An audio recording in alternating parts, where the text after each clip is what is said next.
Bills. Road to the championship truly starts today. The best of the best, the Elite Eight. It's Championship Friday, man. Put your extra mouthpiece in, pad up, take some extra Tylenol. Let's go play 60, man. The road to Glendale. Right here, baby. No excuses. Rent's due. Rent's due. No excuses.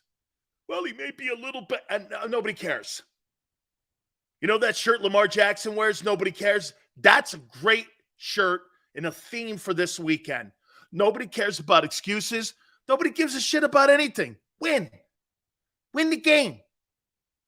Win the game. Giants and Eagles. Jags and Chiefs. Bengals and Bills. Cowboys and Niners. It's going to be a great championship weekend. It really is. And the road to Glendale is going to be really exciting to watch. Look, Wild Card Weekend is great. And I told you guys this. Look, man, Wild Card Weekend, divisional round, and conference championships are traditionally the best football of the year. They did not disappoint. The team that disappointed the most last week were the Tampa Bay Buccaneers. They blew out loud. Time to go here, man. Time to go. Here, let's start it out here with the Eagles. Do the Eagles stop the hype train known as Daniel Jones?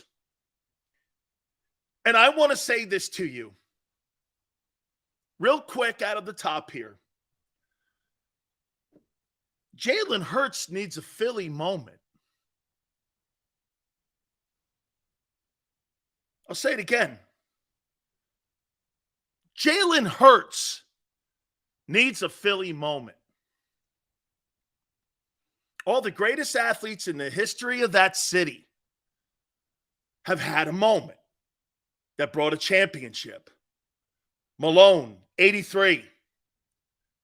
Rose in 80, along with Schmidt. Right? Nick Foles.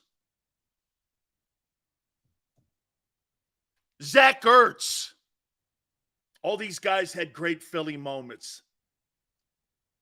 How about just recently in Philly, Bryce Harper?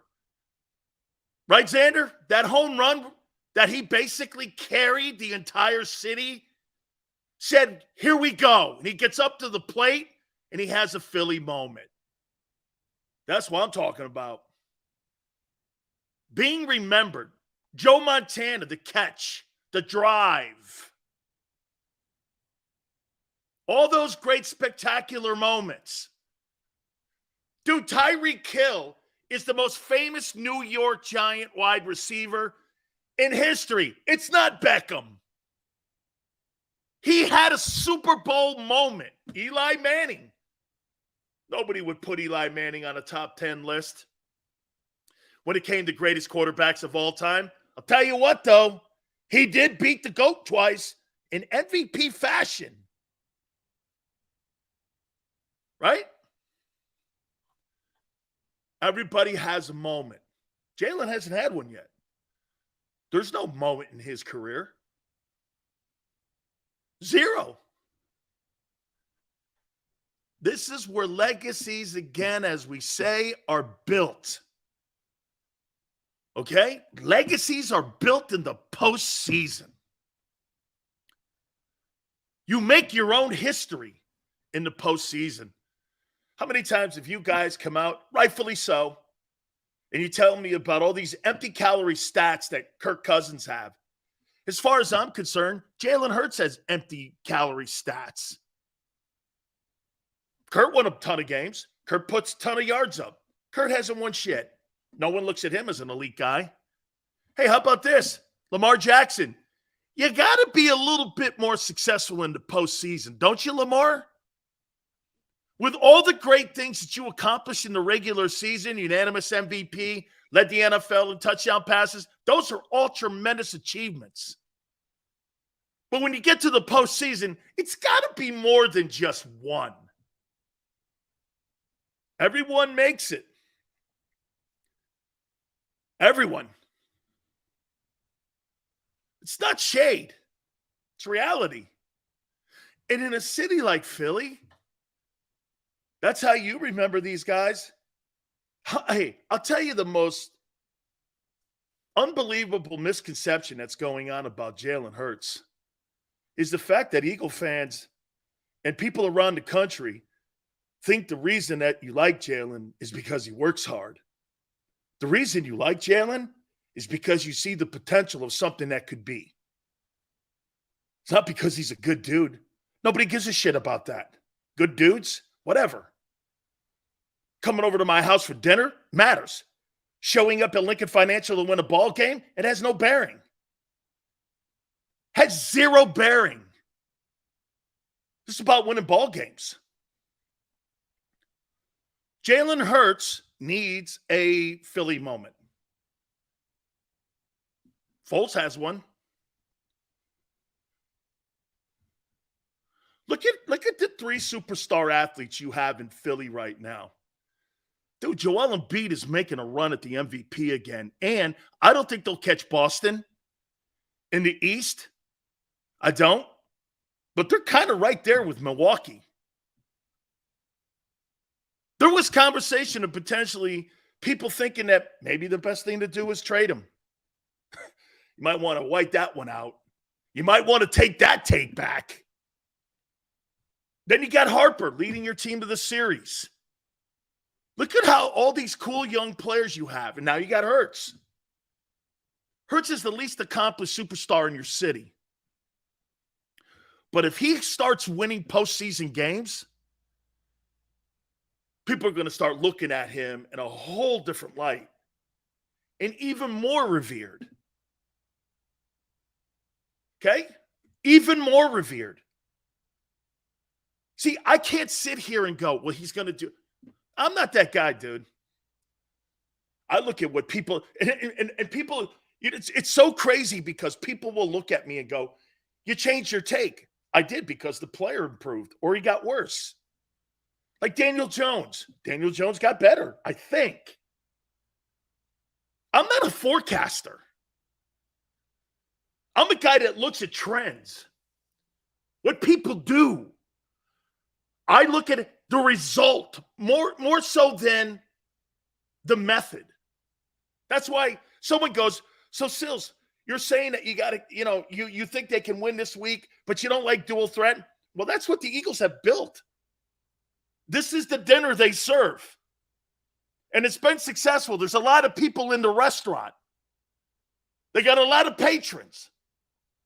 May not be my style. That doesn't mean it doesn't work. Right? I can't wait to see this thing. I love, the reality. This is a reality show that we don't have the script to. All these reality shows you watch on television, you see all the shows on TV and you go, well, we know what the ending's going to be because it's a movie. The NFL is the greatest running reality television show that you just don't know. And it's why millions and millions and millions and millions of people show up each and every single weekend to watch the games. Hey, by the way, if they get bounced by the Giants or they get bounced in the conference championship, would this Eagle season be a complete failure? Would this be a complete failure if the Eagles don't get to the Super Bowl in Glendale? Yes or no? I'm curious how you look at this. Is this Super Bowl or bust? 5-star says indeed. Mike says not at all. Go Sixers says yes. Jeremiah, absolutely. I think it actually would be yes. Rock says yes. Got to win one playoff game, G Money says. No disappointed. Absolutely. They push all their chips into the center of the table. Can I ask you guys this, though? Don't you admire that point, what Warrior's saying? Ball bounces a funny way sometimes. Double doinker, wide right, fumble, a Velcro helmet catch. It's funny. It's true, though, right? Ball bounces a funny way. Double doinker. Lose by a double doinker. It'd be a failure? You know what? I don't want to give you a shitty answer on that. I don't know. By the way, Philly 500 will join us at 4:30 Eastern time. We'll get our boys' thoughts. He will step in with us at 4:30 Eastern time. And I'll ask him the question, Super Bowl or bust? Super Bowl or bust? Is Hurts feeling the pressure? Great question. We're going to get to that here in a second here. I'm going to tell you how this will play out, in my opinion, on Saturday night. Very impressive performance by the Eagles' opponent, the New York Giants, this past week against Minnesota. However, let's temper this. Minnesota, did we believe in them all year? I wouldn't say I did. Right? I would say I did not. And I'm pretty sure a lot of people in here did not believe that the Minnesota Vikings were what their record was. You see, here's a great example of that. You win 12, 13 games, people could fire at me, Minnesota Vikings, 12 or 13 wins. Did I think that team was that team? Absolutely not. 14-3 Eagles, did I think that they were that team? Yes. Yes, because just about every game they were in, they dominated. They just about dominated every game they were in. Okay? They were very impressive against the Vikings, the Giants. Jones, in my opinion, okay, I don't believe he's going to have the windows to throw the football in that he did against that Donatell defense. Those windows were wide open, and I'm talking passing windows. I think they're going to be tighter windows for Daniel Jones to operate because I think the Eagles are going to do a better job at containing the edges against him. Barkley's going to be a key in this thing here. That tight end's going to be a key. But what they're going to try to do immediately to the Eagles is spread them out so that they can create passing lanes for Daniel Jones. I believe they'll be tighter. Okay? The turnover is going to be enormous in a game with two dual-threat quarterbacks. And I hate to do the obvious, but the team with the least amount of turnovers is probably going to win this thing. And who's been more apt not to turn it over? I know Jones has done a better job of it, and that's probably been one of the turnarounds. But let's not forget again, 3 straight days I said this to you. You know, people are talking like the Giants are rolling into this thing where they're on a high note. They're 3-5-1. We're not talking about an 11-game win streak up in San Francisco here. We're talking about a team that's kind of finding themselves now. Minnesota had these gigantic open. I mean, every time I watched Daniel Jones throw the ball, it looked like a barn door was open. It looked like a college game. They were wide open. Some of those passing lanes, I couldn't believe. Now, that was because of his versatility and him being able to get out in the perimeter and roll. Okay?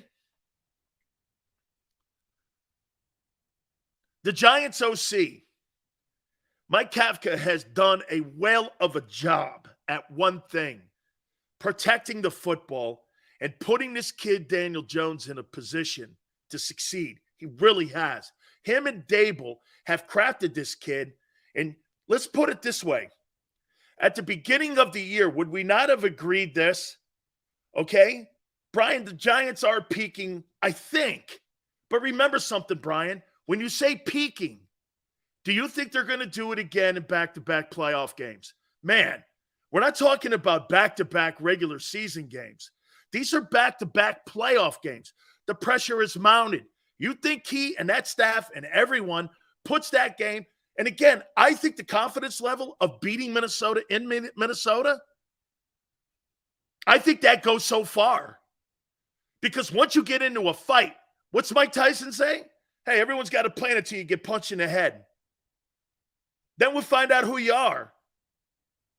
So, I mean, I think they're playing well. Okay? I do. I think they're playing better. And this Kafka guy has done a great job. I'm going to show you what this team has done. Okay? At the beginning of the season, this team was a running back-centric football team. Daniel Jones was an ornament. Don't turn the ball over. Get Barkley going. Let's get the offense going. And they got out to some success. All of a sudden, there was a lull in the season for the Giants. What happened? Team started figuring it out. Stop Barkley, stop the Giants. They had to get Jones going. He just couldn't be a signature back there or a figure just sitting back there and not being utilized. The most important player position on the field has to be a factor in winning ball games. So what did they do? They took some pages out of the Philly playbook. Well, the kid rolls well. He moves in the pocket well, and he moves out in space well. Let's see if we can craft something. Well, guess what? At the beginning of the season, it was a Barkley team. Now, it looks more like Daniel Jones is carrying the football team. They've gone through that entire transition from the beginning of the season on being a Saquon Barkley team to being a Daniel Jones team. That's quite an accomplishment. For a guy they didn't even believe in. You don't sit here and tell me on January 20th you believed in Daniel Jones in September when you didn't pick his 50-year option up. You could tell me all the shit you want in the media, but your actions are this. Hey, and by the way, the Giants, as I've been saying the last week here, the Giants are in a pickle here. Are you going to franchise tag the guy? In the offseason, that's $46.3 million. Good luck to you.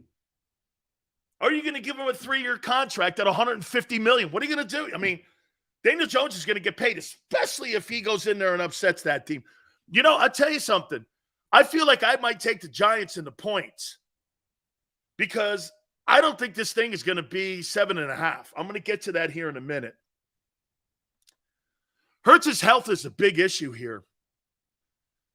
We're going to find out about the play calling and Shane Steichen on what he can or cannot do right away.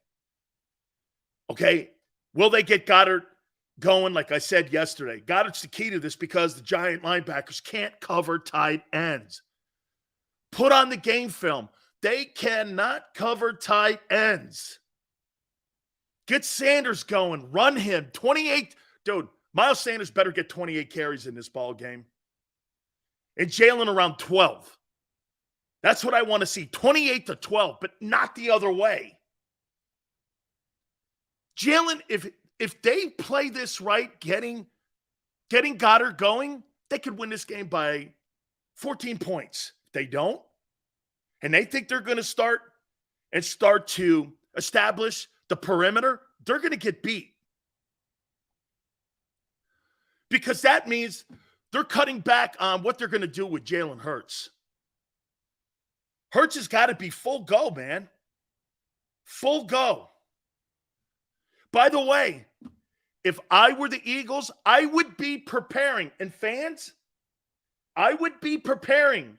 If Hurts has to come out because he got dinged, I would have plays designed especially for Gardner Minshew. And if Lane can't finish, you better have plan B. What's your plan B? Are you flipping Mulata? Are you keeping Goddard in? You keep Goddard in, what's that do? Takes him out of the offensive passing attack. Are you going to go 2 tight end set? How are you? Miles Sanders' knee injury. How are you going to accommodate that? How are you going to adjust to that? If they start attacking the middle zone because Avonte Maddox isn't back there, and the linebackers on the Giant or Eagles struggle on covering tight ends and backs themselves. Okay? Jalen Hurts has got a lot on the line here. He does. He's got a lot on the line here. Okay? I'm going to get to him in a minute here. Him personally. And guess what's happened in New York? The defensive line has showed up finally. Their interior tackles are the best in the NFL. They got the two best interior D tackles in the league, and they have shown up. And I would say they've shown up the last 5 weeks. I watched them, and they're 22 the last couple weeks. I'll tell you something. That Dexter Lawrence is a machine. You are not – that matchup against Landon Dickerson, I can't wait to watch that. Okay? Landon Dickerson is going to have his hands full. The other guy, Williams, too. That's going to be an interesting matchup. And then you're going to put Kayvon Thibodeau over on Lane. I would stress Lane out immediately. And the Giants, in my opinion, like Wink, I think Martindale's going to go over there, and I believe that they're going to run as many games as they possibly can on Lane to try to stress that injury he has. Move him. Move his feet. Run him in a wide 9. Get him out there. And if they see Lane is back to Lane, they'll move Thibodeau. And you'll know that Lane is good to go. If you start seeing Lane having issues and struggling, they're going to attack that side. And when they get Driscoll in there, that's going to make it a long game as well. The Giant D-line has showed up. Okay? And that team has showed up. Okay? I can't wait to see this. That's a different Giant defense the last couple weeks. That's a different looking defense. I'm going to be interested to see how this thing matches up. You know, I mean, hey, I thought Kelsey did a nice job on him in week 14. Let's see if they do it again.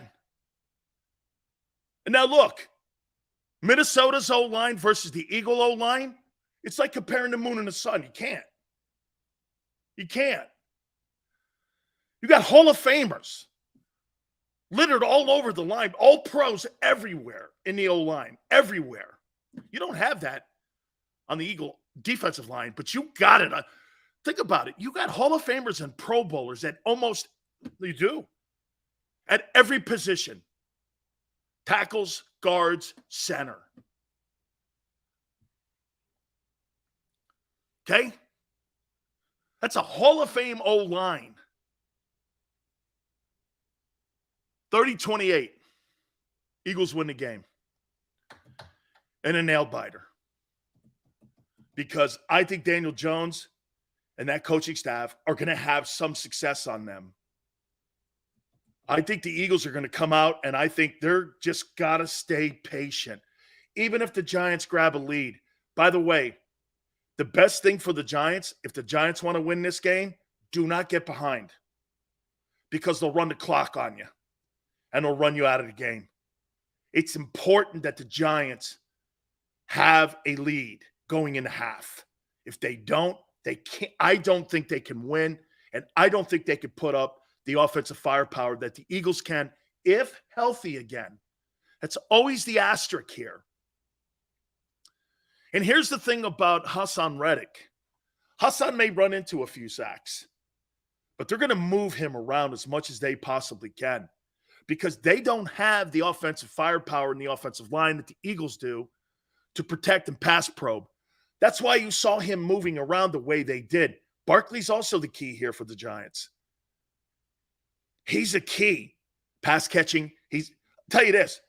Saquon Barkley is a dual threat back. He can catch, take it to the house. He can run it up the middle and take it to the house. Rare guy. Keeping him contained will keep Daniel Jones contained. If Barkley starts getting established, the Eagles are in for a 4-quarter football game. Okay? Now, I would say this to you. Watch this. And you have to understand something about matchups. You don't have to have an equal roster like the Eagles to beat them. You don't. What is the one thing that the Giants have that the Eagles aren't great at? They got to feature back. Stopping your run, they're 16th, up from 22. Better. Their linebackers struggle at covering tight ends. I don't know who this kid was last week. Can they do that again? Again, somebody asked me about the Giants a couple minutes ago. I don't know yet. Can they put 2 games together? I'm not sure. However, their coaching's better. Look at what they've done. Like I said, look at what they've done at the beginning of the year. It was a Barkley-centric team. And in the process of 7 months, they have changed that into a Daniel Jones team. Because the more confidence they got in him, the more they saw him producing, the more they were comfortable in the plays they were designing for him. It's almost like the way they look at Jalen. You're comfortable on 4th down with Jalen Hurts. Why? Because Jalen has mastered the 4th down quarterback sneak as good as Brady. When you see Daniel Jones getting out in the perimeter, you understand that this guy, I'll tell you this, one thing about Jones is, listen, I'm saying he's pretty accurate, and he's got a little Aaron Rodgers in him in the perimeter. When he breaks out into space, right or left, that's another key thing. He's not a right guy. What I mean by that is some guys like Montana like to roll right all the time. He can roll both ways. He's a pretty good athlete. And he makes plays rolling both ways. That's a trick. That's coaching too. Okay? That's coaching. Keep an eye on 3rd down. Look at what the percentages are. If you start to see the Giants slip below 28%, the defense is doing their job. If you see the Giants up around 48, 53, somewhere in between there, the Giants are moving the ball. Keep an eye on time of possession. The rushing yards. Obviously, turnovers. That's going to be essential in this thing. I think that game in Minneapolis gave the New York Giants a ton of confidence. Okay? You believe. Okay? You believe you can beat this team. Now, they're also being pitched. They're not as healthy as they were when we played them in week 14. See, that's a coaching mistake sometimes. When you hear people do that, hey, this isn't the same team we played in week 14. What happens when the Eagles show up and all of a sudden they are and they knock you in the face and knock you on your ass? Then you get blown out. I'm always careful to say, be expecting their best. I don't coach you the other way. Hey, that's not the same team. I don't like that because when you get surprised and they do punch you in the face, to me, that's a remedy to get destroyed in a game. Okay? I'm not going to tell you that because what happens if the guy hits you back? I want you to fight back. I don't want you to be anything unexpected. Hey, expect the Eagles at their best. And if it just so happens, you notice Lane can't finish, Jalen's not as healthy, all of a sudden you get more confidence as the game goes on. You don't want it going the other way. You want your guys expecting to be in a fist fight. Okay? I hate when coaches do that. Hey, we're playing better than them. I don't even like to go there. They're 14-3. We had to play playoff football for 2 months. You know what I mean? You may say shit like this. Hey, they're not going to know what to expect when they see us because we're a different Giant team. That's cool talk. I'm all right with that because you are a different Giant team, I think. Okay? If I were the Giants, I would expect the Eagles' best. And if it happens to come anything short of that, I think the Giants would be in the ball game anyway. I do. I think the Giants will be in the ball game anyway. I think the fans will be a factor, but I'll tell you something too. That place is going to get rowdy if that thing's close in the 4th. And that place is going to be electric. And there's no doubt fan bases like Buffalo, Pittsburgh, Green Bay, Chicago, Philadelphia, players feel it. Players feel it. The more the game goes on and it's close, the more pressure the Eagles have. You're a 7.5-point favorite. Okay? You mean to tell me you get into the fourth quarter and you should expect close games? Pretty much every one of those games last weekend were close ball games. Look at what was that? A point spread of 14 points? The Jags were underdogs? Or no, was the Dolphins? Shit, man, Skylar Thompson almost beat their ass. Don't look at that shit. All right. Let me get to Jalen Hurts here now.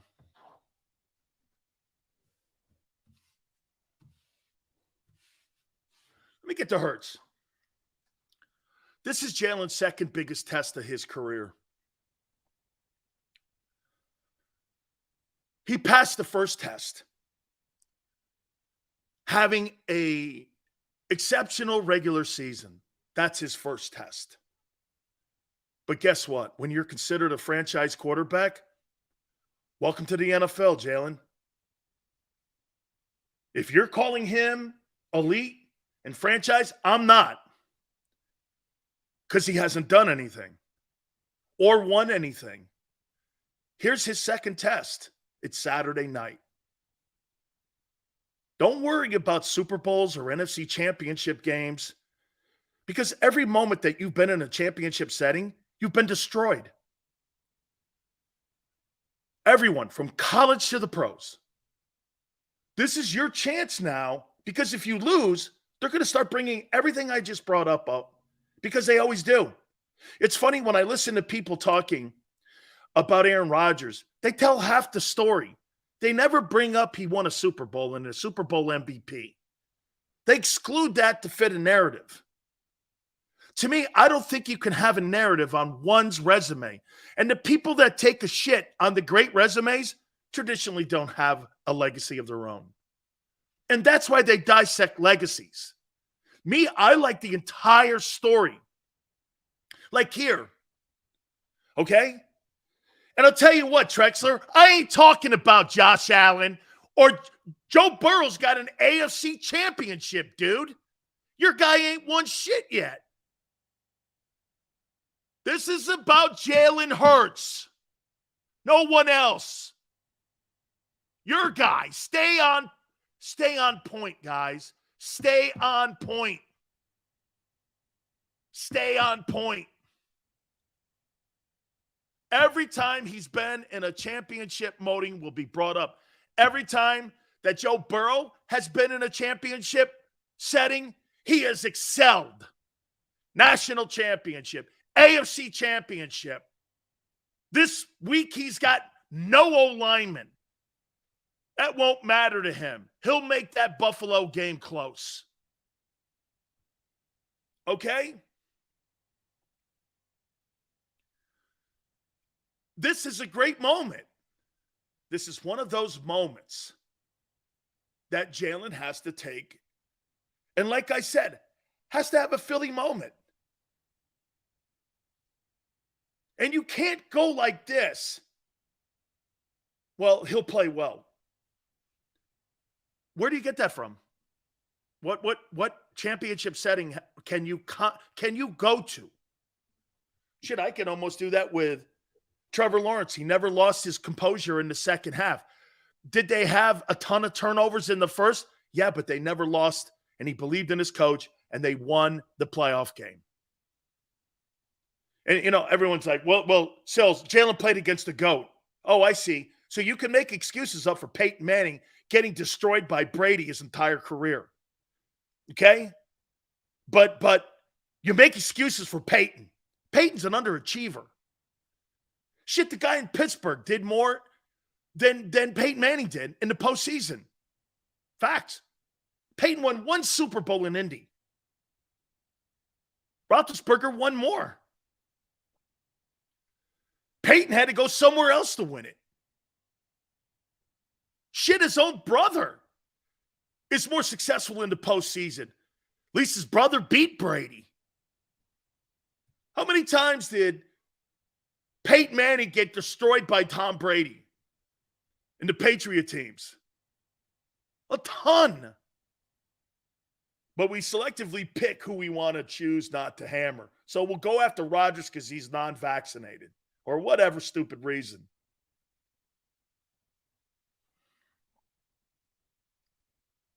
Okay?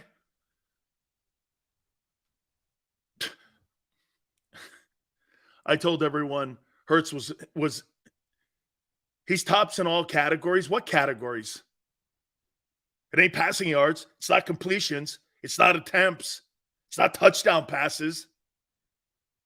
Completion percentage and quarterback ranking. Great. So if I throw the ball 17 times a game less than you, come on, man. By the way, how many? I mean, I didn't want to go there.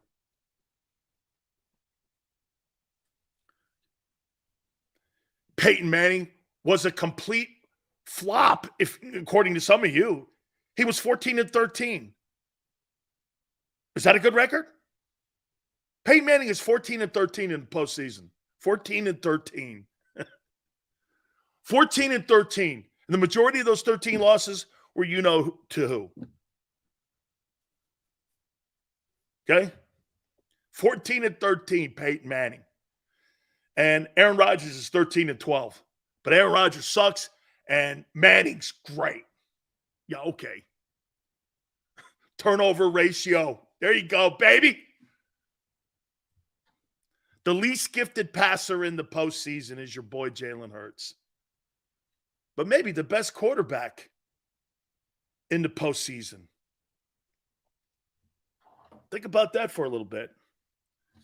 He's the least gifted passer of any, let me see. Yeah, he's the least gifted passer of the final 8 quarterbacks in the playoffs. But he just might be your best quarterback. And you'll see what I mean if he's able to get this thing to Glendale. You're going to have to throw to win in the playoffs. Okay? He's probably better than Daniel Jones. He's probably, I don't know, probably better.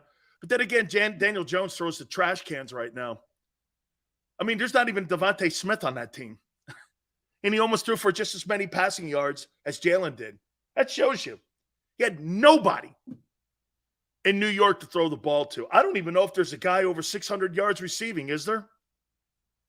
Danny Dimes.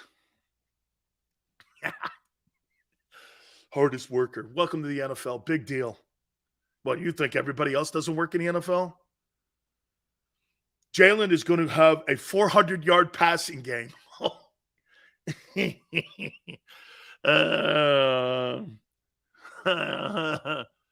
Sileo's the first person I've heard bring up Manning squandered outside of my hey, Peyton Manning? You think he overachieved or underachieved in Indianapolis, Alf? Over or underachieved? What do you think? Do you think he over or underachieved? Peyton Manning in Indy. Threw for a ton of yards. Shit, he's got just as many wins in Indianapolis as Joe Flacco has in Baltimore.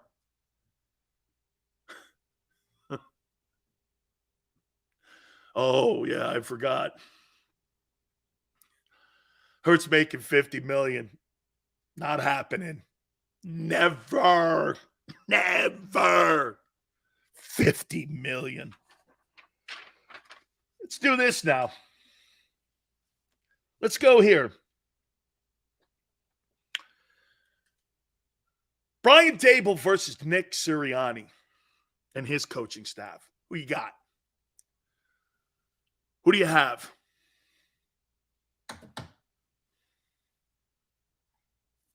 Who do you got? Double.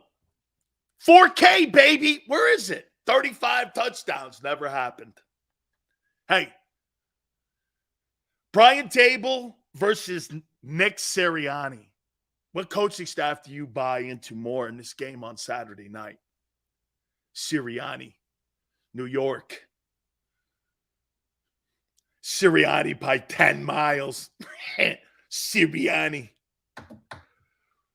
Okay, what's Nick's job?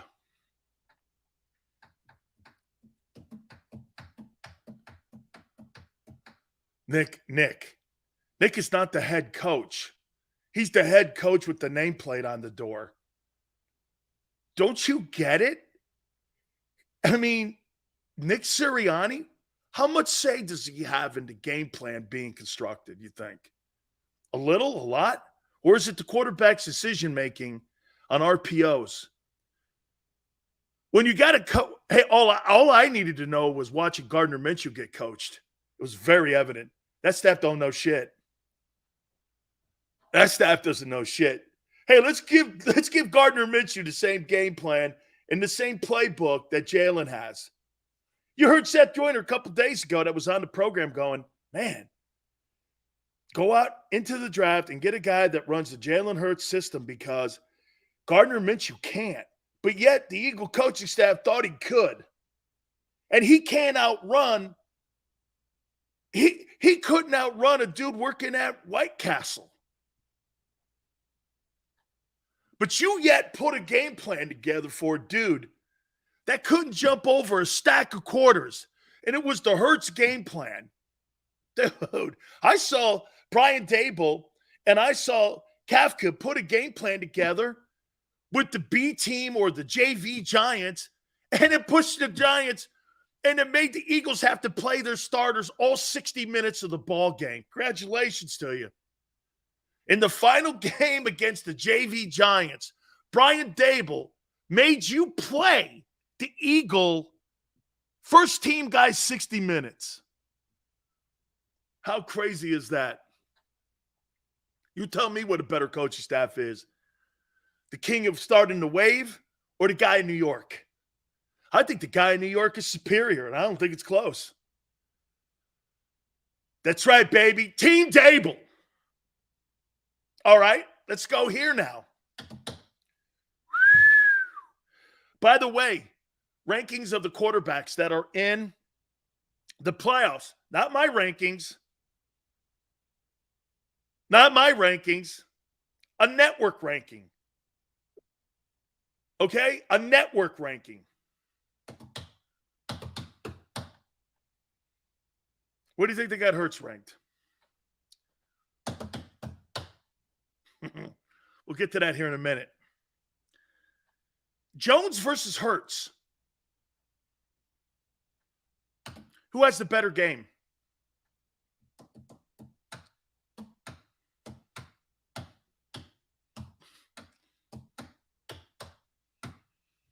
Who has the better game? Hurts or Jones?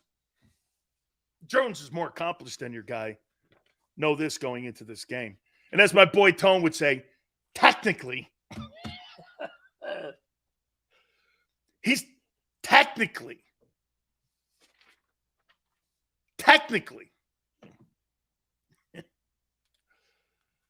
Hurts by a mile. Hurts by a mile. Okay? Hurts by a mile. Yeah. Look at Rocksteady. Hopefully Hurts. Jones never made a Pro Bowl. Oh no. Don't get bounced. MVP candidate. Who has the better game? Who's more likely? Okay? Who's more likely to have the better game? Let's take a look at what they're facing.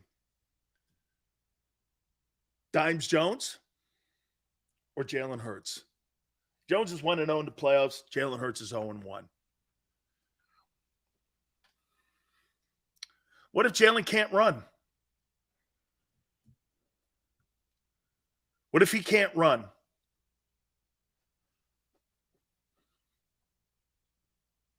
What if he can't run? Travis says Jones. Jones only threw for 233 times this year. Big deal. Who gives a shit? This is Saturday. Saturday night. Stay with me, guys. What you did in September matters nothing here. Nothing. Matters nothing. You really think this is a question? I do, because your guy has shit the bed the entire time he's ever played in the postseason. College to the pros. You bet I do, Mask. There's nothing to hang on where you're telling me that he's going to have a great postseason yet. You got to give me more than just wishful thinking. The kid in New York at least has performed and won. And let's not forget, Jalen Hurts didn't play Tom Brady. He played against the Buccaneer defense. Brady don't play linebacker. Jones will fall back to earth tomorrow? Why? Because you think Jonathan Gannon is going to out. Here's why I think Jones may have a better game. He's got a better play caller. He's got better coaching staff offensively. They're smarter than Nick's staff. One game, 60 minutes. This isn't best of 7. So one game for 60 minutes of football. You take Sirianni over the coach of the year in the NFL and Brian Daboll. Brian Dable's going to be the NFL coach of the year because it's New York. Probably get it over Doug. And probably the guy in I think Sirianni's probably 4th or 3rd.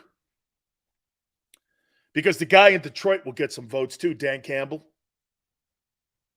Doug Peters can get huge votes because of what he did, not only just winning ball games, but getting into the postseason and winning a division title. Look at this. We beat them by 26. Yeah, you also killed Washington. They turned around and smacked you in the face and beat the doorknobs off you. I wouldn't go there. You beat them by 26. And you think that's going to roll out the second time through. I love how people think that that's going to be standard. It's not. Yeah, we had 12 sacks against Washington. Washington got a hold of you again, ran you off the field, beat you with Tyler Heineke. So the losses this year, some of the losses this year by the Eagles are to Tyler Heineke and Andy Dalton and Taysom Hill. Solid. Solid. Taysom Hill, Andy Dalton, and Tyler Heineke. Okay? Okay. Oh, boy. This is going to be and again, hey, I think they're going to win. I do. I think they're going to win. I think the Eagles win this game. But it ain't 7.5. Okay? No way. 30-28. Eagles win this ball game. I think this could come down even to a last drive. Okay? Could come down to a last drive. Allen lost to Mike White. He's 14-3. He's 14-3 this year. And let me put it to you this way about Josh Allen. He had turnovers last week. Do you know in his 5 playoff games, he's got 17 touchdowns and 3 picks. His last 5, 17 touchdowns and 3 picks. Wow. Woo, man. Man. 17 touchdowns and 3 picks in 5 playoff games, and he's 3-2. How you doing? Jay says none of what you're saying matters at all on Saturday night. 60 minutes, whatever doesn't get out of character and stick to the game plan. Can they stick to the game plan will be the question. The Giants will. They're patient and they're better coached. The New York Giants are a better coached football team than the Eagles. They're better coached. They're a better coached football team. Sorry. They're better coached. They got a better coordinator on both sides of the football. Okay? You won't show your face come Monday. Why? I'm picking you to win. Robert, that's a great question. Does Lane Johnson play a full game? Man, I hope so. He plays a full game. Chances the Eagles of spreading out the win even more with point differential, in my opinion. He finishes the game. Eagles probably should put this thing away early. But if the Giants do what I think they're going to do and spread that shit out, and I think they're going to figure out whether or not he's healthy right out of the gate, okay?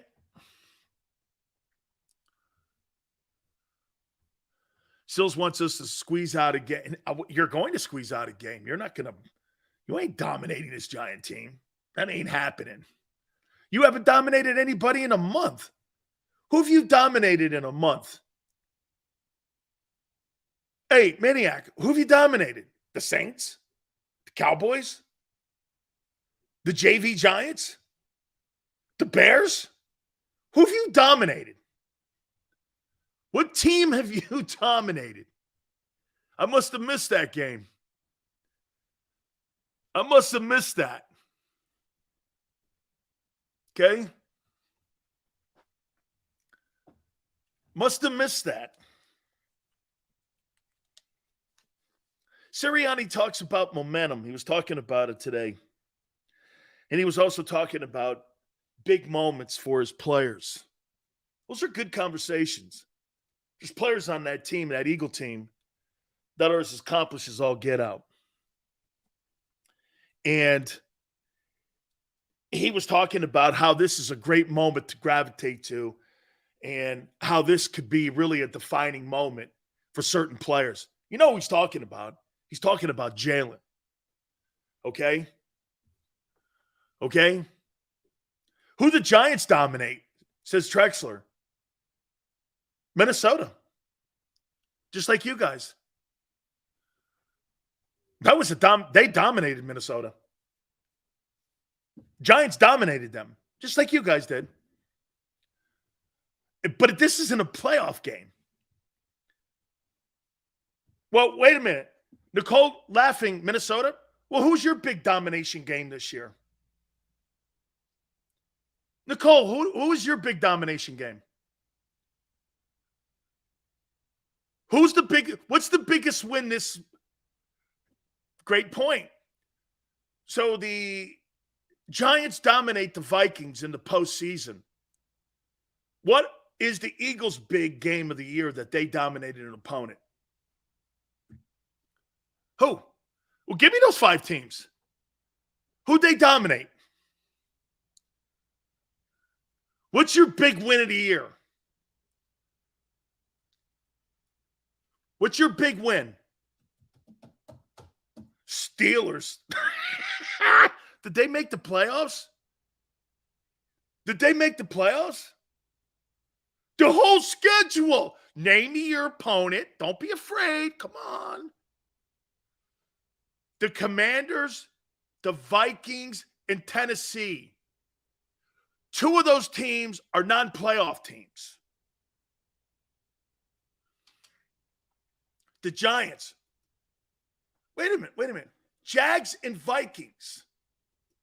Okay. Jags and Vikings.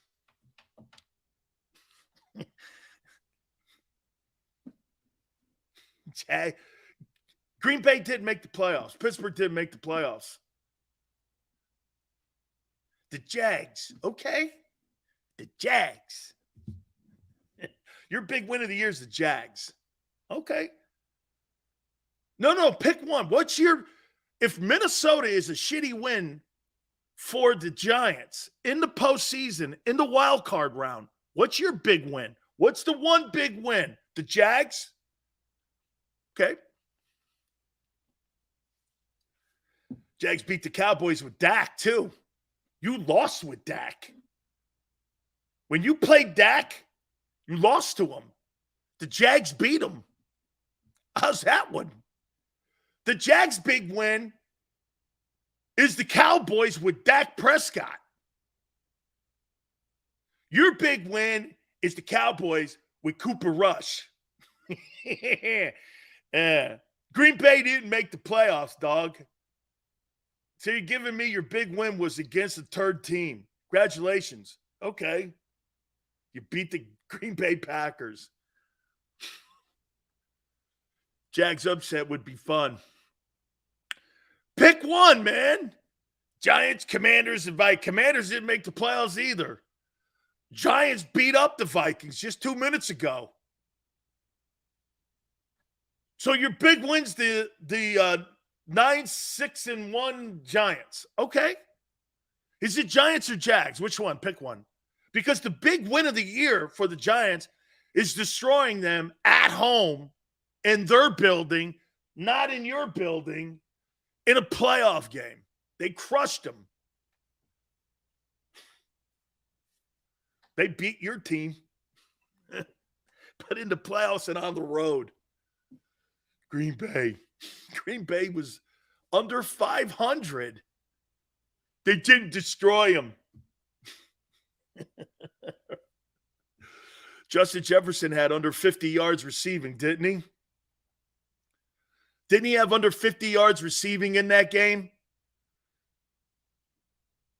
As far as I'm concerned, 20-24 is crushing.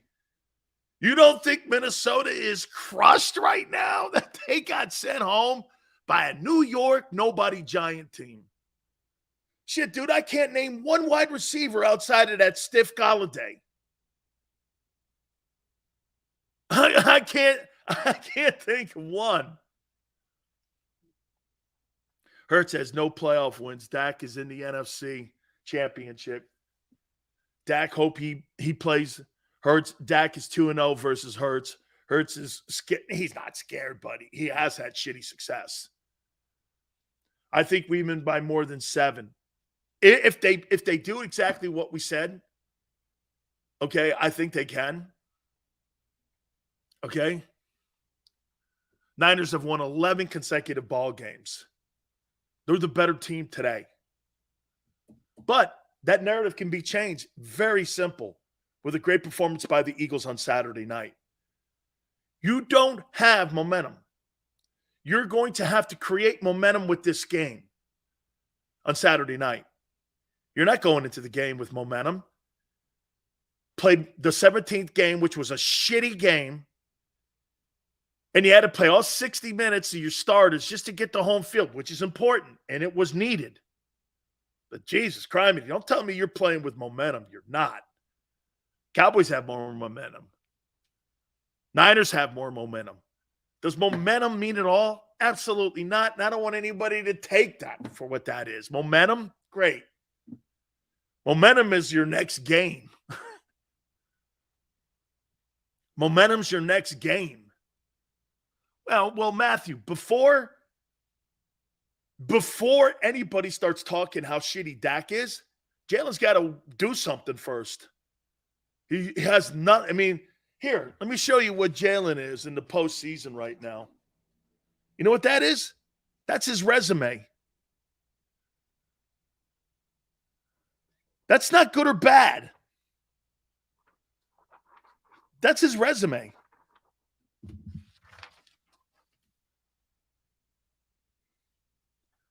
We dominated no one of real importance, but we won overall. We will win again tomorrow, but it'll be close. That's my take. That's my take. Momentum aside, I'm glad that they have to play. They had to play to the bitter end in the final game. They needed a wake-up call. There's something, Tone, there's something to be said about that. There's totally something to be said. Hey, you guys want this opportunity to be slipped away here? If we don't take care of business, listen, guys, all kidding aside, if they take care of business and they're patient, they win this ball game. You guys are crazy if you think this is a blowout here. Okay? Hey, I will say this about Dak's resume. Here's Dak's resume. Just a couple little chicken scratches on it. I wouldn't write home about his postseason accolades either. Like this, look. Which still, that just looks like chicken scratches. Yeah, it is, because that's Dak's resume too. Here's Jalen's, nothing on it. And here's chicken scratches for Dak. I wouldn't be writing home or anything here. Okay? Rent's due, baby. It surely is. Philly 500 will join us at 4:30 Eastern time.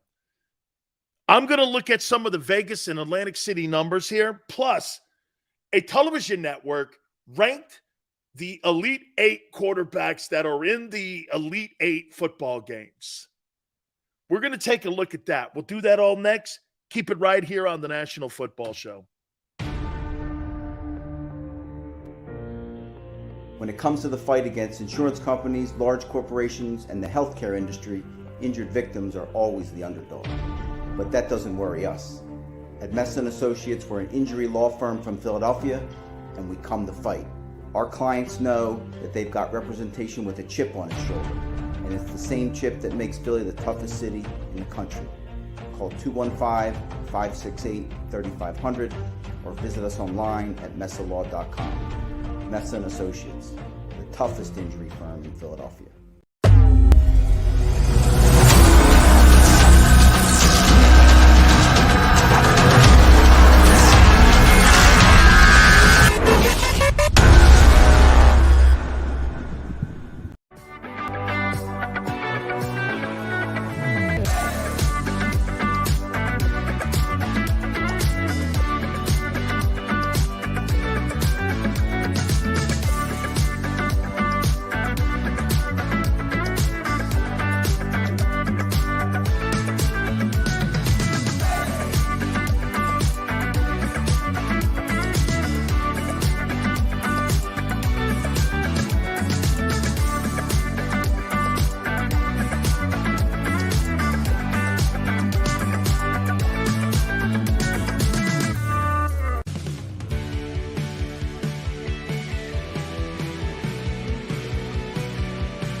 My name is Fran Salerno, and I'm Managing Director here at Del Valle Insurance Group. Been in the business for over 36 years, saving people money on their insurance needs. Give us a call. Let us help you custom design an insurance plan that meets both your needs and budget. Since 1977, it's always been about you, the community, at Rafferty Subaru. And through the Subaru Love Promise, we prove we care by supporting charities like So Good Now. So Good Now helps kids in under-resourced areas by connecting them with student athletes to serve as mentors. We remove barriers so athletes can help youth in the corners of our communities where light and love are needed most. When you choose Rafferty Subaru, you help organizations like So Good Now. It's all about you at Rafferty Subaru. Go for the beers, go for the cheers, go for the hit and the hits. Go for the scene. Go for the screens. Go for the gallery. Go for the win. Go to Ocean. We all know that taxes are just part of life. It's true during our working years, but also in retirement. But what you might not know is up to 85% of your Social Security benefits might be taxed. Our team at Thrive Financial has helped retire thousands of people across the Delaware Valley by asking questions they never knew they needed to ask, including how their Social Security benefits might be taxed. It's time to be proactive on taxes. Get your Thrive Retirement Tax Playbook today.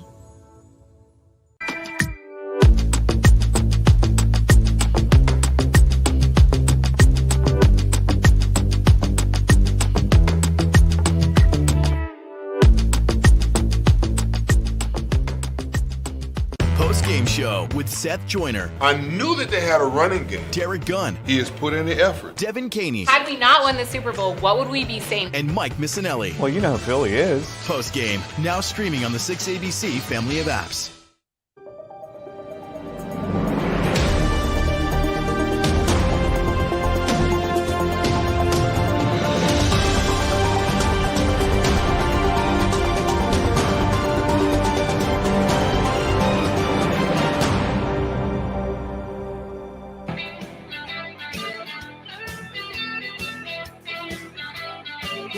Baby, I can't wait for Saturday night. Oh, sphincter muscles going to be all tight in Philly, boss. Woo! Man! Especially if that baby gets into the fourth quarter. Big Sil's National Football Show. Oh, man. Boy, hey, get this. This is what you guys are saying. It's Super Bowl or bust. I said this a couple weeks ago to you. This postseason for the Eagles is either going to go down as the most joyous postseason in the Super Bowl era in Philadelphia history, including 2017, or it's going to be the biggest shit burger since 2004.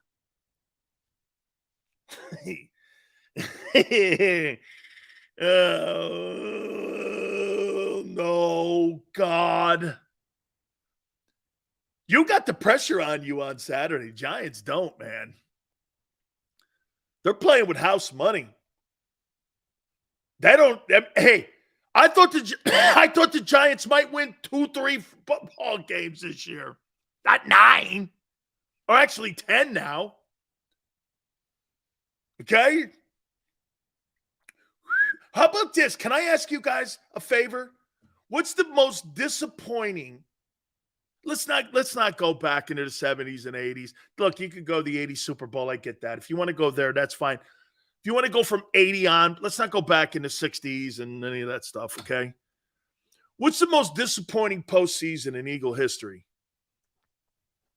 What year? Was it the year after you won the Super Bowl? Was it the year after? 83? 83. Was it the Fog Bowl? What year was the Fog Bowl? What was that? 90? Was that 90? What year was the Fog Bowl? What year? Hey, what was the year that Tampa closed out the Vet with a win? To me, that's probably, you know what? I'll say this one more time to you. The year that the Bucks, was that 02?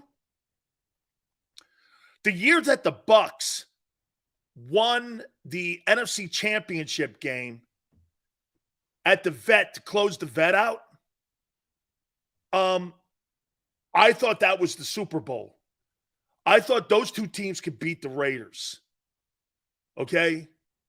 For me, probably that 04 Super Bowl run. We were so damn close.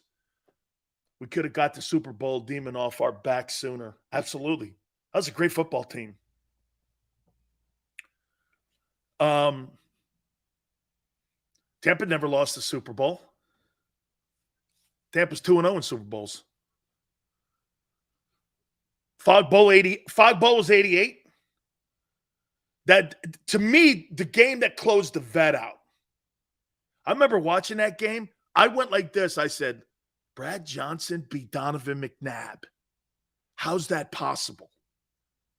How does Brad Johnson go into Philly?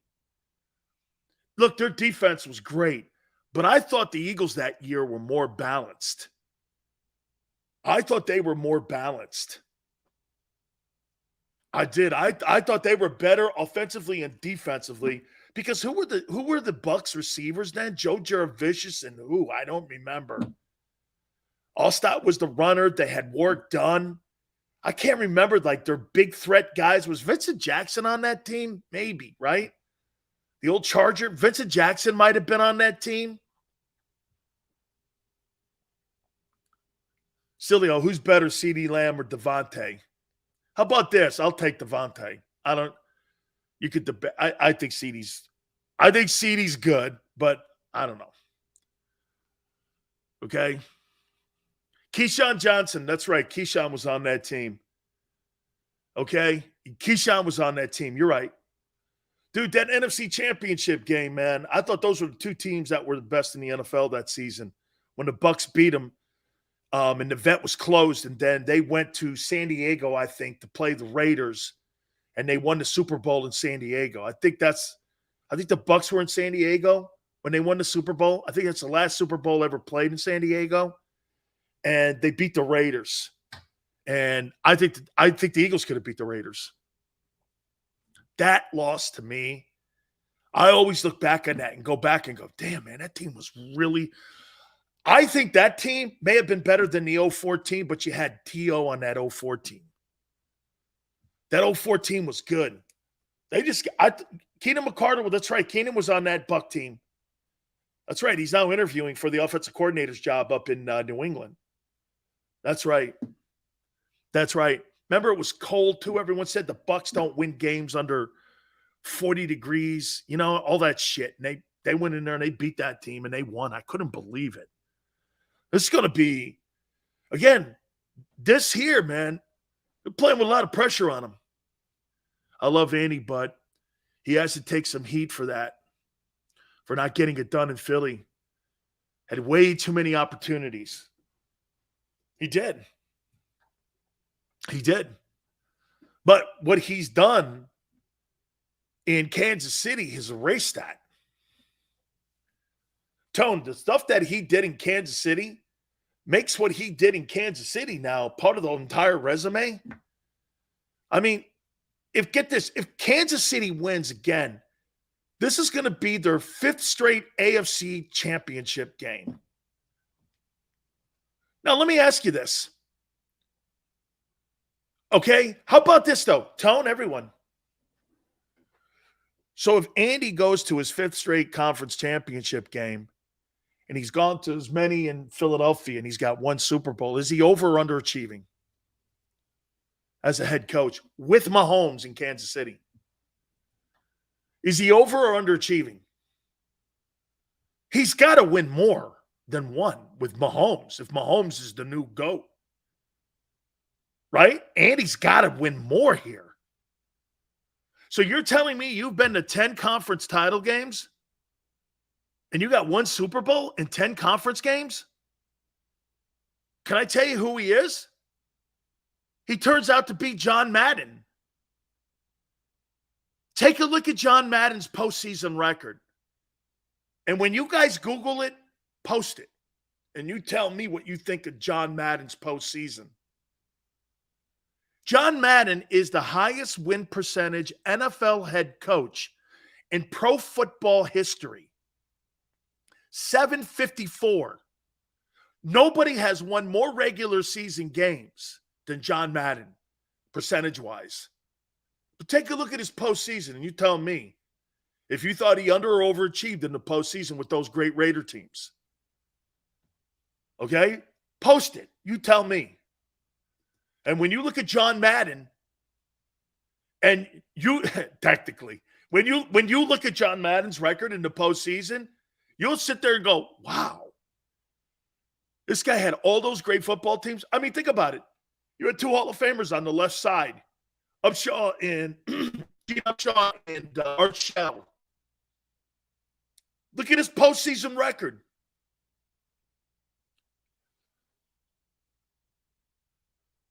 John Madden underachieved as a head coach in Oakland. Okay? He completely underachieved. John Madden's 9-7 in the postseason. Funny, it's the same record as Sean Payton. Same record as Peyton. 9-7, 1 Super Bowl. That's it. I mean, the other guy, Tom Flores, has 2 Super Bowl wins.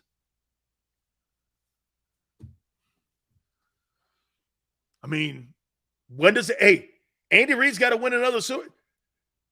Andy Reid's got to win a Super Bowl this year, or you're going to start doing this. Jesus criminy.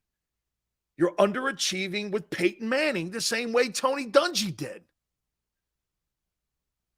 You know, look, guys, I think sometimes you think that I sit here and I'm going to put like as many people like Andy Reid. Hey, Andy. Hey, could somebody do me a favor? Post Andy Reid's postseason record. Tell me what his win total is in the postseason. I'd like to know that. Before I make some more statements here about that, how can you have Patrick Mahomes and you go to your 5th conference title game You've been to a couple Super Bowls now in Kansas City. You couldn't get it done. You couldn't get it done in Philly. Andy Reid's 19-16. That's right. He's going for 20 wins to tie Tom Landry versus Doug Peterson. Andy's 19-16. He's 3 games north of a 500 record. Is that good or bad? A 54 win percentage, 540 win percentage. Shit, man. I might take Doug in this one. I might take Doug in this conversation. Doug's first year in Jacksonville, he wins a division title. Gets a playoff win. Turns his quarterback around. Jesus, criminy. Andy with a 543 win percentage in the postseason. So he's just north of 500. Interesting. I never thought about that. 35 playoff games is cool. It is. Shows you the kind of success. But, hey, you're there all the time? You guys were just telling me about opportunities. So Andy's blown opportunity. Hey, Tone, you said it, right? Andy Reid has blown more opportunities to win a championship than any coach in the postseason. In recent history, this guy has, if he gets to another 10 conference titles with 2 different teams, and you have Mahomes, and you're 19-16, I don't know, man. Doug Peterson's 4-2 in the postseason with a championship trophy in Philly. Oh, man. And that stupid ass Alshon Jeffries drops the ball in New Orleans, or he wouldn't have that loss too. Told you, man, he catches that football, the entire narrative in Philadelphia could be changed, and Howie could never have that 3-year contract. Imagine if Doug would have went back to another Super Bowl. Doug's the winner. Howie became the winner in New Orleans that night. That game determined where Jeffrey was going. But he's always gone with front office guys because they're kings at watching your checkbook. Joe Banner was also a cash register, making sure all the numbers fit. Same thing as Howie, making sure all the numbers fit. John Madden loved his guys. Doug loves his guys. Andy loves his guys. Andy Reid has had more opportunity in the last 20 years in pro football, and he has squandered almost all of them. The Super Bowl loss to the Bucs and Brady, albeit it's in his own building. I mean, I don't know how you're going to beat Brady in Tampa at Raymond James in the Super Bowl. You know, I mean, there could be an asterisk put on that one. I get that. You know, team's home team. You got a home field advantage. Shit, you don't ever have.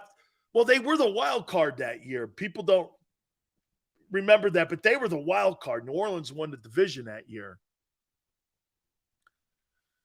Wow. Great article on ESPN on the evolution of Howie. Check it out. Evolution of Howie.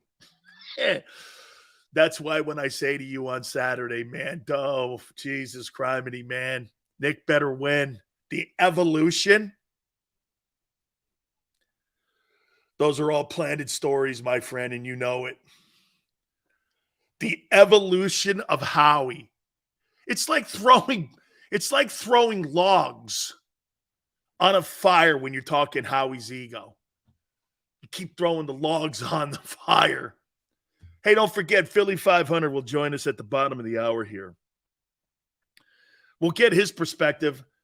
After that, I'm going to talk about CBS and all the people at NBC and all the people at ESPN and Fox graded the quarterbacks that are in the postseason. Plus, we'll give you our predictions. That'll be at the top of the hour as well. Better win. Better win, man. Better win. Dude, so Andy against Doug? Holy cow. Going for Tom Landry. And the only other guy in the history of the National Football League to have more playoff wins will be Belichick. Tell me, Andy Reid, Hall of Fame quarterback? Hall of Fame coach? Andy's a Hall of Fame coach, right? 9-7 in the postseason. He's a Hall of Fame coach? Yes? Then what's Doug? Is Doug a Hall of Fame coach? So you fired 2 Hall of Fame coaches? Because why? Your general manager wants all the accolades? 2 coaches who are going to Canton were fired by the Eagles because the organization believes more in the GM than the head coach. I'll tell you something, Joseph. Doug Peterson's going to go to the Hall of Fame. Okay? Mike Tomlin's not a better coach than Doug Peterson. He's not. He's not. He works in a better organization. And I think the world of Mike Tomlin. Mike Tomlin works for the Steelers. If Doug was in that organization, he'd have a job for 25 years too. Mike Tomlin is a great, of all the coaches in the NFL that I'd want to play for that are active right now, I'd want to play for him. Because he's an accountability guy. I think Doug's there too. They're just, I'll tell you what, like I said, and I don't know, Tone, you may disagree with this one too. I don't know. If I had to pick between Andy Reid or Doug Peterson, who I wanted to play for, I'd pick Doug. I think Doug fights more for his guys and his coaches. I think Andy appeases the organization. And there's nothing wrong with that. Okay? You want to stay in a place long? You got to kiss a little ass in the front office. Doug's not built that way, though. I think that was probably one of the determining factors on Doug Peterson getting that job in Jacksonville. He's not kissing anyone's ass, including Trent Baalke. Trent's here to help me. And he don't like it, I'm not taking the gig. Remember, Leftwich moved off that job. Then they circled around Doug. Once they saw Byron wasn't going to get, Byron was a hot candidate. And for the record, you want to know why black assistant coaches don't get ahead? Because they're scapegoats. They're scapegoats for organizations, and they rarely get opportunities again to coach in this league. And it's pathetic. It's pathetic. Where's Jim Caldwell's chance? Jim Caldwell was fired with a winning record in Detroit. Lovie Smith was fired with a winning record in Chicago. Brian Flores was fired with a winning record in Miami. How many white coaches do you ever see that happen to? When you have a record like that and you're building and you're turning something around, that they get opportunities again to coach. Instead, you give it to people like Sirianni and Brandon Staley and all the rest of these guys who you've never freaking heard of. You see that all the time. And you want to know why black assistant coaches can't get head coaching jobs. It's because of the shitbag way the Glazers handled Byron Leftwich. What a disgrace. African-American assistant coaches have to do a triple. To get opportunities.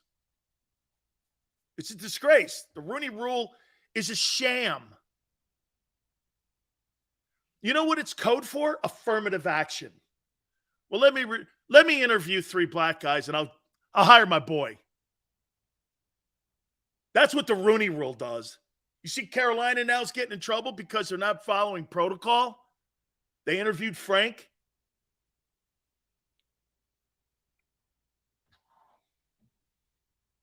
Black coach is getting opportunities.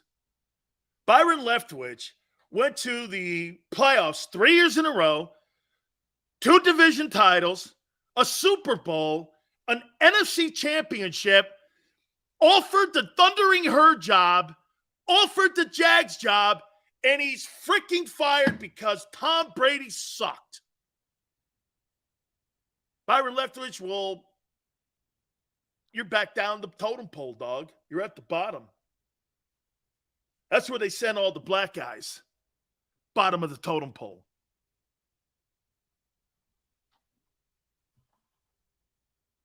It's a disgrace. Why do you think Deion Sanders doesn't want to coach in the NFL? He doesn't want to be at the bottom of the totem pole no matter how successful you are. Look at Brian Flores' resume. 17 years he was in. Here, let me give you a better one. David Culley. Tremendous respect people have around the league for David Culley, the former Texans head coach. He was in, I think, Baltimore for 17 years. And because they thought if they hired a black guy, it would keep Deshaun Watson in the building. That's not hiring the best guy. I've told you this before. You know why this can't apply to black assistant coaches? Because it's not fair. Because to me, I don't want a black guy as my head coach. I want the right guy. But if you're black, that you're not the right guy.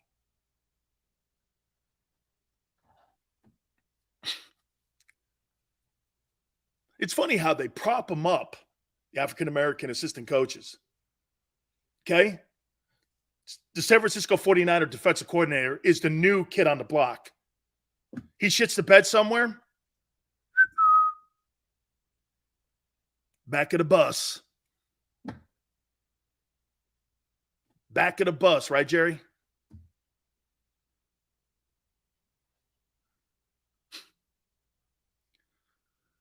I'm friends with Byron Leftwich. I'm sorry if I'm. Yeah, where's Deuce Staley's opportunity?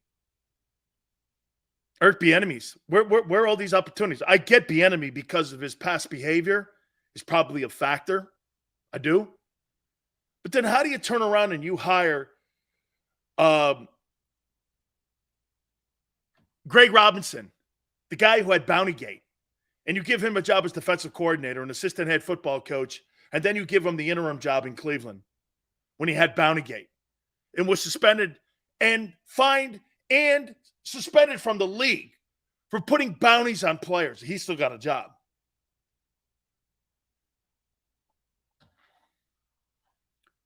Seals, what do you think of Bieniemy? I think Eric Bieniemy has paid his penance for all of his past indiscretions.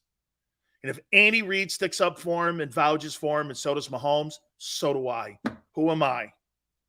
I think people that have had dents in the fender deserve an opportunity. And I think Eric Bieniemy has paid his penance for it.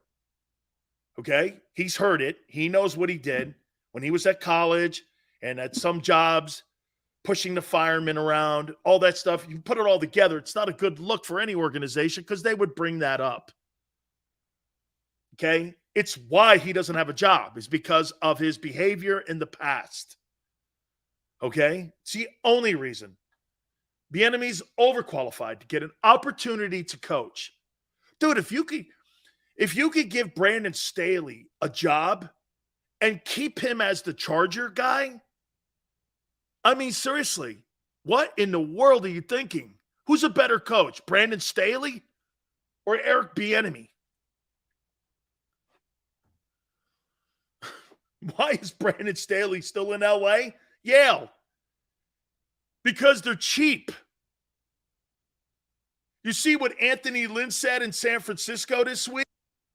He goes like this. Hey, man, when you show up in San Francisco, you understand what winning's all about because they hold back no effort when it comes to putting things on the field and paying for whatever they need.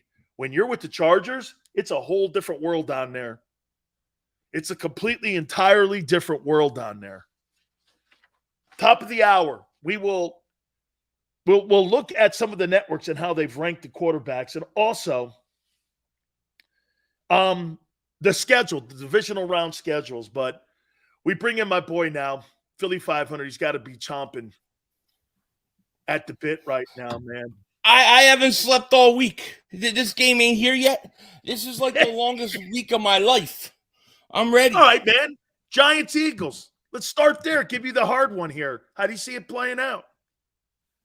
I'm going to give you a hard one. Pause, all right? Let's pause it first to begin with. How do I see it? It's going to be an old-fashioned NFC East slugfest. That's what it's going to be. Old-fashioned NFC East slugfest. This game is going to be close. It's going to go to the fourth quarter, and the team who doesn't make the mistake late wins. Typical Giants-Eagles.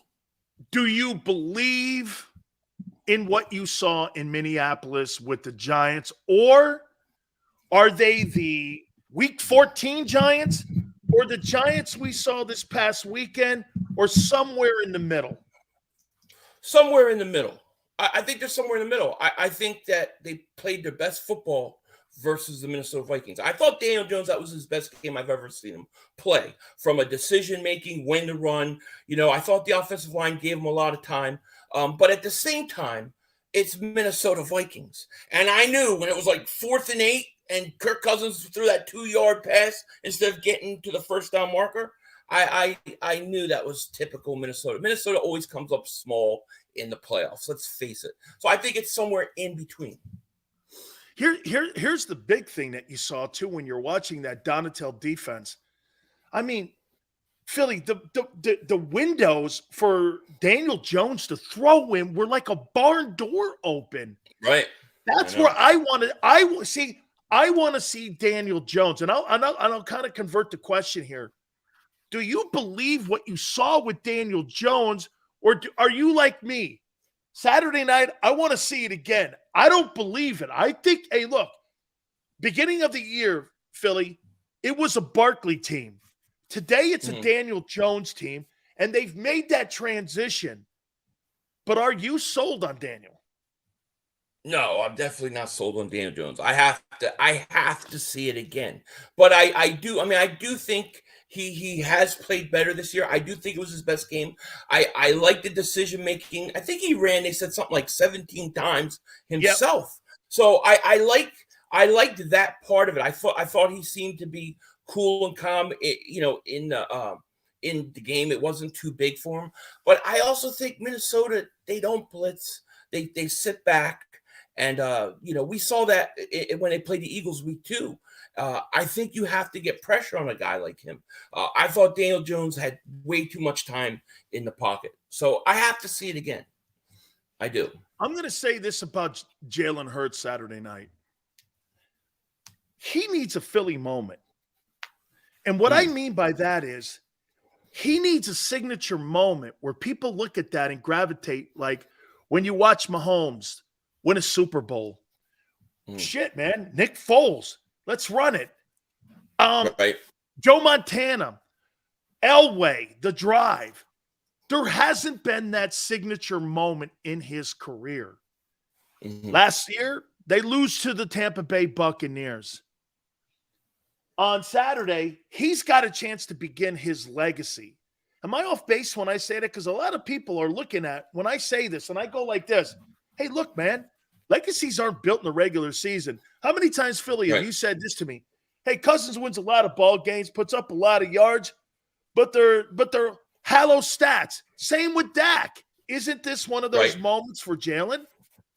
I think it has the opportunity to be one of those moments, but let's face it. Let's say he wins this game, then we're going to be saying the next thing the following week. Can he have another moment? Because each week these games, are more important. They get harder. You're playing a tougher team, and I think that it's the start. But it's going to be the totality of the whole playoff run. Think about 2017. We played Atlanta Falcons in the first round. We struggled. We came one play away from losing that game. It wasn't until the next week and then the Super Bowl that Nick Foles had his own moment. So it starts now, but when that moment comes, I don't know. I don't know if it has to be versus the Giants is what I'm saying. Is it Super Bowl or bust? I think they got to make the Super Bowl. If they don't at least so this would be a disappointing season. This would be a disappointing season if they don't get to Glendale. Yeah, it would, because I look at it like this: if they lose this game, what am I going to be doing the next 2 weeks? Probably You got the crying, Sixers. sleeping. I'm going to be miserable. I'm gonna just be like, stay away from me, everybody. I'm going to be miserable. So obviously, yeah, it would be disappointing. They got to get to at least the Super Bowl for me to feel like, all right, what a great year. Is Hurts' health the key to this game? I think it's one of the keys. Because I think if you look in that final game, they handcuffed Jalen Hurts. He wasn't running. He wasn't doing a lot of things that he normally would do. And I also think Miles was limited in that game too, which played a factor. But I also think it's the defense. Like, I think this defense has to rise up this game and be aggressive from start to finish. Who do you think the Eagles' defensive coaches, and most notably Gannon, is more concerned about? Saquon Barkley or Daniel Jones? Probably Saquon Barkley. If Why? you look at his pass, well, because if you look at Jonathan Gannon's pass versus quarterbacks, oftentimes he shows them too much respect. I can go back to last year where guys have over 80% completion percentages against him. We've had that the last few games of the season this year. I think sometimes he gives too much respect to the quarterbacks. And some of them deserve it, but sometimes I think you got to be a little more aggressive. I think that they're probably keying on Saquon Barkley even still. And and Daniel Jones's legs. I don't know how much he thinks about his arm, to be honest. I'm going to say something to you here that some people on my Twitter page at Dan Sileo Show got a little bit aggravated with me. Well, as you know, Philly, they get aggravated with Big Sills because Big Sills points things out. I want to show this to you. Before I continue on it, you think Sirianni has any heat on him Saturday night? Yeah, I mean, I think this is a home game, a divisional game. You got to win, But by heat, if you're saying like, is there a chance he could get fired or anything like that? No, but I think he would take some heat if they lose, especially if they come out and they throw the ball 40 times and not run the ball and do some of the things that have drove us crazy, especially at the end of the year. But I think he's got to, right? Here's where I'm going with it. This is Howie's coaches, all of his assistants, his entire roster, his entire free agents, all of his draft. He's fired a coach that has won a Super Bowl in Doug. He's fired a coach who's won a Super Bowl in Andy. I mean, I think the head football coaches in Philadelphia, they're more kind of like pawns because this is when I first met you, you told me this is Howie vision. Okay. And we're all just living in it. Saturday night, not Howie vision. Yeah, it is always Howie vision. So if a guy shits the bed and doesn't put his players in a position, and the reason I point this out to you, so you hand Gardner Minshew the playbook with Jalen Hurts' plays, and you think you're going to put a good game plan together because it's your system, you gave it to the wrong dude. Mike, I have a problem with the coaching going into this game. I think Dable's a better coach than Nick, and I think Martindale is a better D coordinator than Jonathan Gannon. The D-line for the Giants has showed up the last couple weeks. Now, look, I'm not sitting here going, hey, for the record, I'll bury it. I think the Eagles win too. I think it's something like 30-28. It's a 60-minute ball. Mm-hmm. But that coach has to know this is Howie's show. You're part of the show, dude. You're like Act 2. You think he really has a lot of autonomy in saying anything when it comes to that football team? I don't know. Well, Billy, I don't know. So you think? So let me get this straight. No, I don't think they'll fire him. But I think they'll do the same shit to Doug because I think it could get adversarial real quick with Howie. Because you know why? Think about it. It's his roster. If you come up small in the postseason, he doesn't want that to be a reflection of him. Right. Yeah, I mean, I understand that, but at the same time, it would be Howie would look bad if somehow Nick Sirianni took all the blame, right? Because he's the one that switched coaches. He hired. Yeah, but he blamed Doug. He's blamed Well, Doug for the meltdown of the Eagles the last 3 years after the Super Bowl. Did he not blame Doug for the meltdown? I don't know if he blamed Doug for the meltdown. I know that there was a power struggle that Doug wanted more say in the building the roster. That's where I think you don't mess with Howie Roseman. All right. You mess with his roster, his draft picks, he's coming at your butt. You know what I'm saying? That's where, to me, the problem was. As soon as you want more power, I think it's going to be a problem. I think, though, there is some truth that if the Eagles don't win this game, I think it would be disappointment. I think anybody that says it would be lying. And if it's because of a situation that they had a bad game plan or it was the coach, he'll take heat for it. But I don't know how much, because Nick Sirianni does not threaten Howie Roseman's power. And until that's a fact. That's where you have a problem. That's a fact. Okay. I want to throw this at you here. So January 9th was the first time that organizations can address players who were in the 2020 draft for a contract extension. Mm-hmm. Cincinnati came out this week and made it very clear that they want Joe Burrow as their future. And they made it very clear that they're going to do whatever it takes to pay him and keep him. Well, Hurts was part of the 2020 draft too. And it's been very silent over at the NovaCare Center. And unless you know something more than me, Philly, or you've seen something more, I've never heard the Eagles say this: he's our future quarterback. I've heard them say this: he's our 2022 quarterback. I've never heard Howie, or I've never heard Nick or anyone in that organization say that he's the future quarterback here in Philadelphia. I've heard it. Mm-hmm. Now, to be fair, they're not really addressing it in Los Angeles yet with Justin Herbert too. So, but if this guy is the guy, Justin Herbert was an MVP candidate. This guy is. Right. Does this game dictate that a little bit? Do they still want to see it in the postseason, in your opinion? I think he's solidified it. I don't think what? Unless he really goes out and he stinks it up. I think, well, they're going to look at the body of work from this year. I think they like the kid as a leader. I think they like everything he brings to the table. I think there's a lot of issues that they don't have to worry about that they had to with Carson Wentz intangible wise. And I think that they're going to look to sign him to an extension. If he goes out and he wins one playoff game, yeah, I'm sure that helps. If he loses, let's say they go out and they lose, but he plays well, no, I don't think it'll hurt him. If he goes out and he's horrendous, then maybe I guess there's a chance.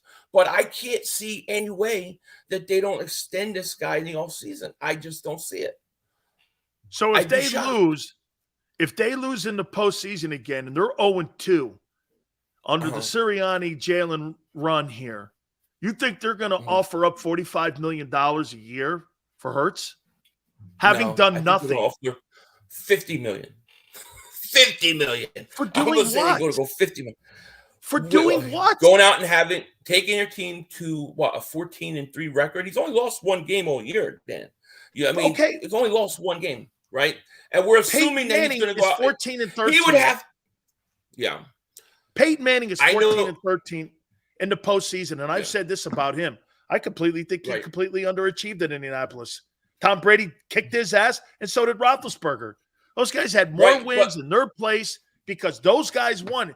Even in the Brady era, your legacies are made in the postseason, Philly. They're not made against the Giants week 14. But you don't have the luxury to wait 3-4 years to see what he does in the playoffs. You have to make a decision after 2 playoff appearances at the least, right? The first playoff appearance, if we look at it, the Eagles were the last team to get to the playoffs. They really didn't belong in the playoffs. They added an extra wildcard team. So they were kind of outmatched, outgunned in that Tampa Bay game. I don't know how much you hold that against Jalen Hurts. So the issue is going to be that after this game, let's say the Eagles lose, you really only have one game that I can really in the playoffs hold against him. Then you have to make a decision. They could wait a year, but what if he goes out and he has the same exact type year as he did this year, next year? It's going to cost you more money. So I don't think you have the luxury to wait. 7 years like Dak Prescott and see how many times he chokes. That's the issue I see. You have to make a decision beforehand.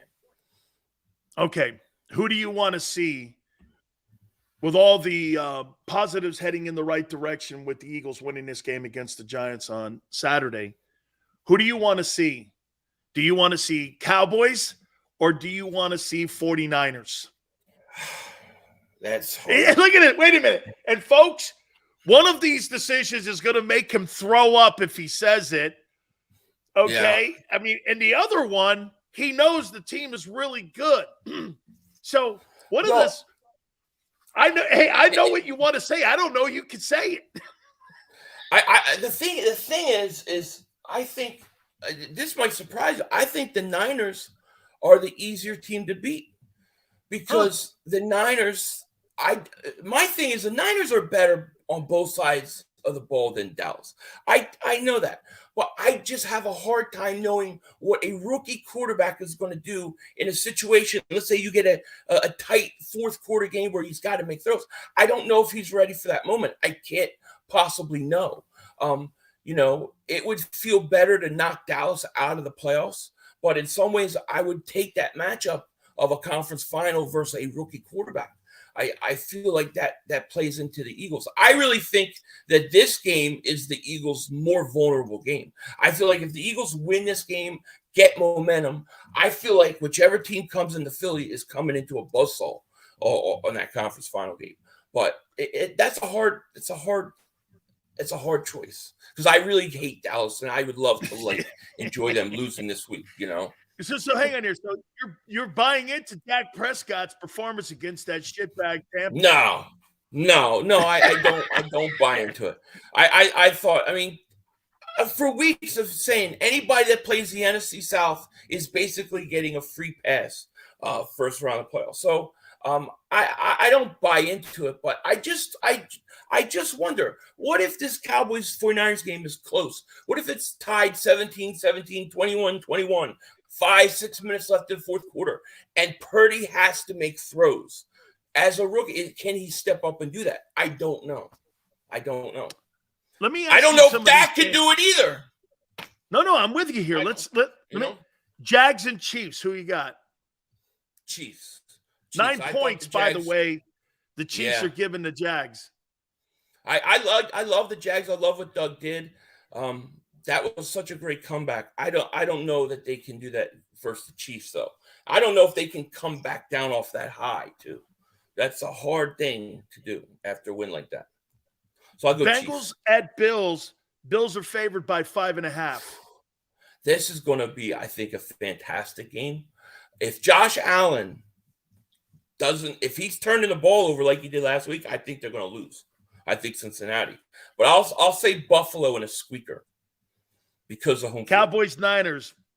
Niners favored by 4. This one, I have to take Dallas. I take Dallas in the upset. I'm going to take Dallas. I don't want them to win. Winning outright? I think they're going to win outright. And the only reason I say it is it comes back to the quarterback. If Garoppolo's playing in this game, I would take the Niners every day. But because of a rookie quarterback, I just don't know.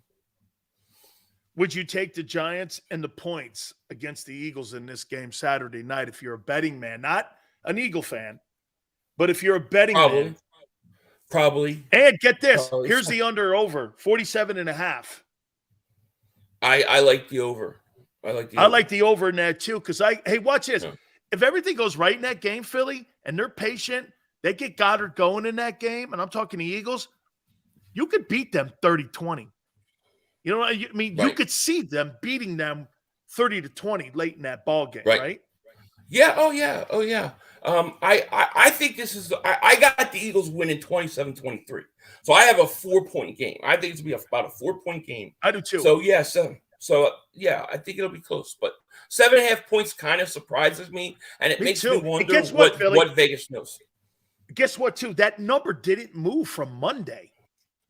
No, okay, I mean, it's been pretty standard the whole entire week where it stayed at 7.5, Yeah, it's an interesting line. A little surprising for sure. Okay, final question for you. What's going to be consumed Saturday night for the game? I mean, the beverage and what is going to be around Philly 500. And I'm not sure there's going to be too many people around you because you probably look like me that at any moment we could jump up like we're looking for a loose football on the ground, like there's a fumble. Okay. Because hey, I jump up sometimes going, what are you doing? So what is there going to be like, is there going to be hookahs, food, wing, no hookahs? No food, no wings, because I stream the game. I think it's disgusting to be on camera and eat in front of everybody. I just can't do that, you know. But if I do no drink, vape pens or hookahs or anything, just beer. If I do drink and have a few beers, it'll be Stella Artois. That's what it'll be. Jesus, we got an aristocratic Eagle fan here, man. Hey, pinky up when you drink. Like the old Italians, pinky up, baby. You know what I'm saying? Outstanding, my friend. I can't wait to see what happens Saturday. I got the Eagles winning this thing in a nail biter too, man. I think this is going to be close. Make sure you tell people, man, where they can get you because you're fabulous. Just type in Philly 500 and you'll see a guy that looks like Denzel Washington right on the screen. That's not him. That's me. Click on it, baby. We're good to go. You got it, man. Philly, thank you, my friend. Right, thank you. Enjoy. Thank you, man. Bye. You got it, man. That's my boy, Philly 500. Fantastic stuff as always. Please check out his podcast. He's fantastic. Hit the like button. We're going to take a look at some of those games. We'll preview them. Also, the quarterbacks we'll preview. Hit the like button. Keep it here on the National Football Show.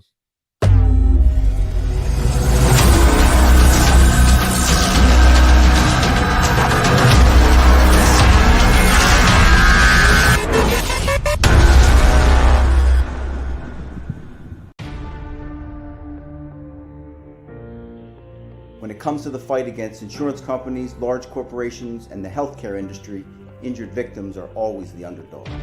But that doesn't worry us. At Messon Associates, we're an injury law firm from Philadelphia, and we come to fight. Our clients know that they've got representation with a chip on its shoulder, and it's the same chip that makes Philly the toughest city in the country.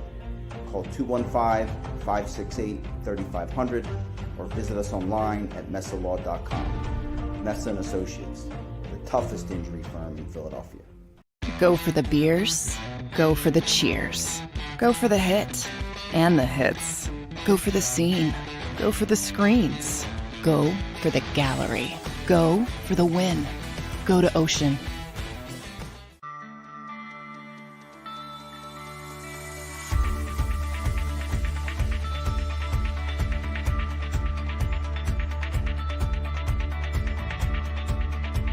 Hi, I'm Jim Muehlbronner, Managing Partner at Del Valle Insurance Group. Give us a call. We're a local, knowledgeable agency, not an 800 number. Go Birds!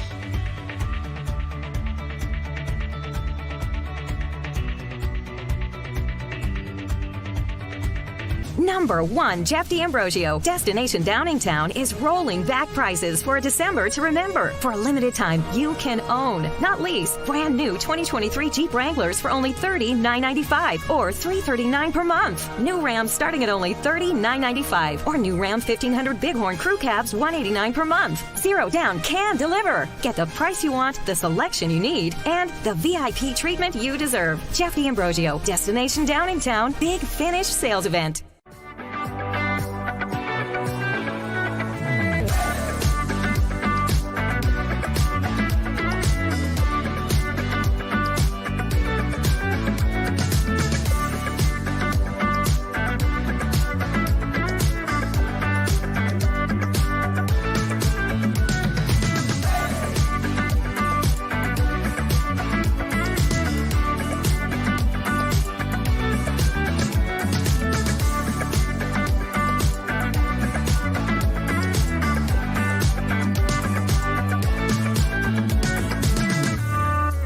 We all know that taxes are just part of life. It's true during our working years, but also in retirement.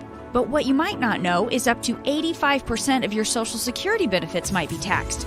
Our team at Thrive Financial has helped retire thousands of people across the Delaware Valley by asking questions they never knew they needed to ask. including how their Social Security benefits might be taxed. It's time to be proactive on taxes. Get your Thrive Retirement Tax Playbook today.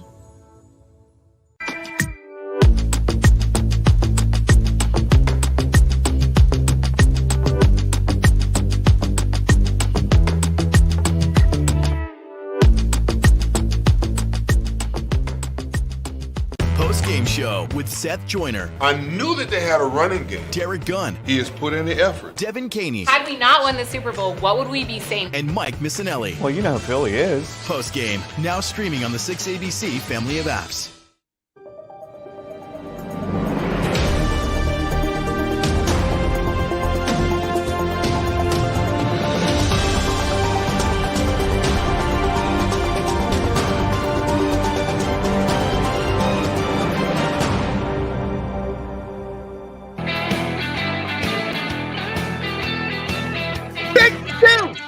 National Football Show. Appreciate you coming aboard. Love Philly 500. You guys are awesome. How you doing, man? Hey, wait a minute. Can I show you what Philly fan is? Here's Eagle fan right now. Here's the guys in Philly right now. Watch this. You got to watch real close. Watch again. Those Sphinx must have tightened it up a little bit, ain't you?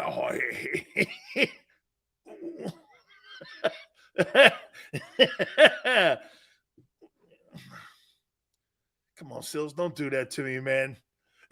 even tones like this. Come on, man. look, here's Eagle fan right now on a Friday. Come on now. Come on, Sills. You know better than that. Big Sills, the Eagles lose. How ugly will it get? Whew. Criminal. And it's, you know what, though? What I think that, listen, Eagles not making it to the Super Bowl. If they don't make it to the Super Bowl, is it a loser season? Come on, man. Double doink. Velcro catch. A tip pass. Dude, so many. And by the way, hey, Tone, before we go to a timeout at the top of the hour here, this is why probably you're a little bit upset. What were the three quarterbacks that the Eagles had to go through? No, the two to get to the Super Bowl. Who were in the NFC? Ryan, and was it Case Keenum? Was it Matt Ryan in Atlanta? And Case Keenum? It was Ryan and Case Keenum. Ryan still was playing MVP ball. Okay? So that's a good win. But, dude, you may have to go through Daniel Jones and Brock Purdy to get to play Mahomes, Allen, or Burrow. One of those three guys. Could you imagine Trevor Lawrence gets there? Hey, could you imagine this? What if the Jags get to the Super Bowl and beat the Eagles? Oh, my God. Dude, you got a lot of shit going on here, man. Can you imagine that? So if Reed beats you, dude, there's a great chance a former Eagle head coach is going to beat the Eagles in the Super Bowl. One of them has a good chance. I don't think the Jags do. Holy cow. They upset the Eagles in the Super Bowl in Glendale with Trevor Lawrence. Tone goes, oh, my God, I'd move to Peru and start selling bracelets. Hey, yeah, man, I'm going to move to Chile and start selling cocoa leaves for the mountain runners. Here. Pick them off the trees. I'm going to start selling coke leaves so the guys can run up the mountain with coffee on their head. Hey, Tone, you see Big Sil sitting there in Chile selling coke leaves. Are you running coffee for like Folgers? Yeah, here's a coke leaf. You can run up that mountain there, go right around the corner, man. Trust me. Everyone does it. It's all good. I'm moving to Sills Island. Hey, get this. Hey, Jameson, Sills Island is more like the island of misfit toys. Hey, E. Kuhn goes like this. I'll never be heard from again. If Doug did that, I'm out of here, man. That'd be the end of this thing here. That's not going to happen. All right, prediction time. I want your guys' thoughts when it comes to these games this weekend. I think these games are going to be, and it always is, the divisional and championship weeks are always the best pro football of the year. Plus, networks have ranked the quarterbacks. All the networks ranked the quarterbacks, the 8 quarterbacks that are left. Where's Jalen Hurts? Interesting where they have him. Okay? Interesting. We will hit on all that. Plus, I want to go back over some of those Vegas numbers again. We'll reset. Please hit the like button. Keep it here on the National Football Show.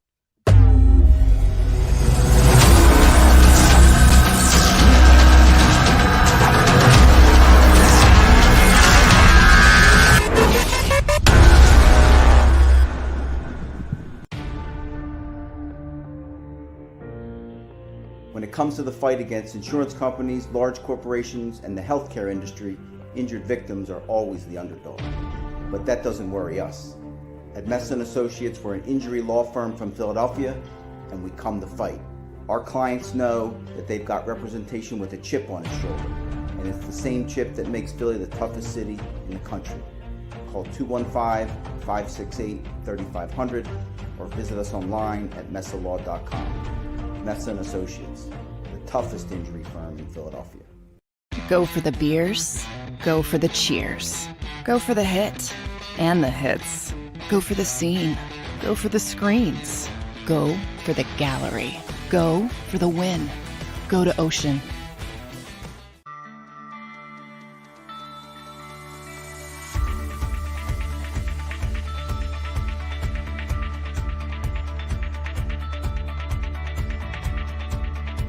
Hi, I'm Jim Muehlbronner, Managing Partner at Del Valle Insurance Group. Give us a call. We're a local, knowledgeable agency, not an 800 number. Go Birds!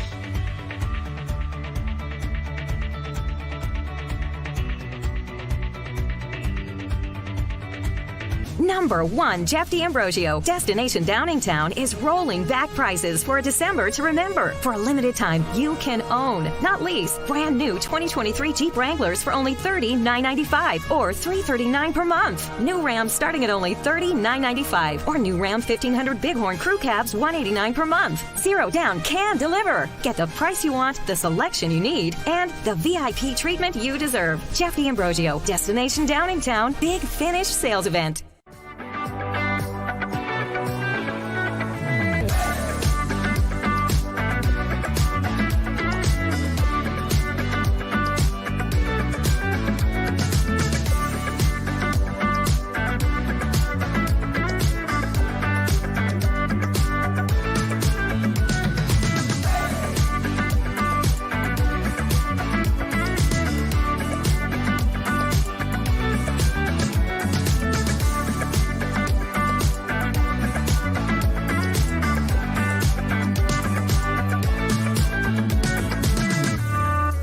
We all know that taxes are just part of life. It's true during our working years, but also in retirement. But what you might not know is up to 85% of your Social Security benefits might be taxed. Our team at Thrive Financial has helped retire thousands of people across the Delaware Valley by asking questions they never knew they needed to ask, including how their Social Security benefits might be taxed. It's time to be proactive on taxes. Get your Thrive Retirement Tax Playbook today.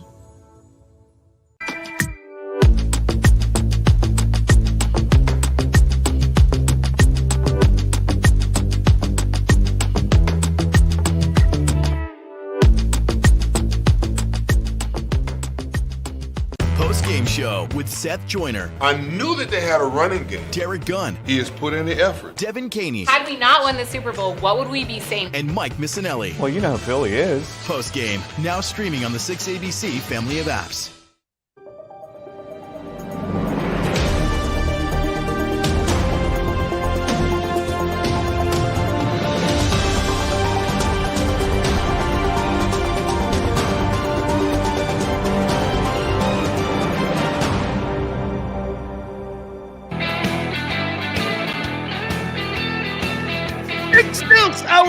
3. Hit the like button. Appreciate you guys coming aboard. The Eagles have to do this on Saturday night. Get Goddard going. The New York, hey, guys at the NovaCare Center, I'm here to help. You know what I know, and I know you watch. Get Goddard going. The New York Giants can't cover tight ends. It's been a problem for them all year. What has happened with the Giants, though, is their 2 tackles and their D-line has showed up. Okay? And it's keeping them in ball games. Got to establish not the perimeter guys. Don't start the game throwing the ball around the yard. Because if the Eagles start games out with 3 and outs, that's not who they are. They're not a 3 and out team. Why? Because they run the ball and Hurts is on the perimeter and he's breaking down the edges every game he plays in. If you see 3 and outs right away, the Eagles are in trouble. Start these games out like you always do. 13-play drive. Work that clock. Keep Brian Dable and that staff at bay, and you win this thing handily. Don't be stupid here. And if you can't get Hurts going right away because you're concerned with his shoulder, there's a reason you have a Pro Bowl back behind him. Now, either he's more hurt than you've been leading on, or you're a shitty play calling team. You cannot save anything here. Get Goddard going. The New York Giant linebackers are streetwalkers. Jalen Smith, that guy's got to be on his 4th team by now in the last 2 years.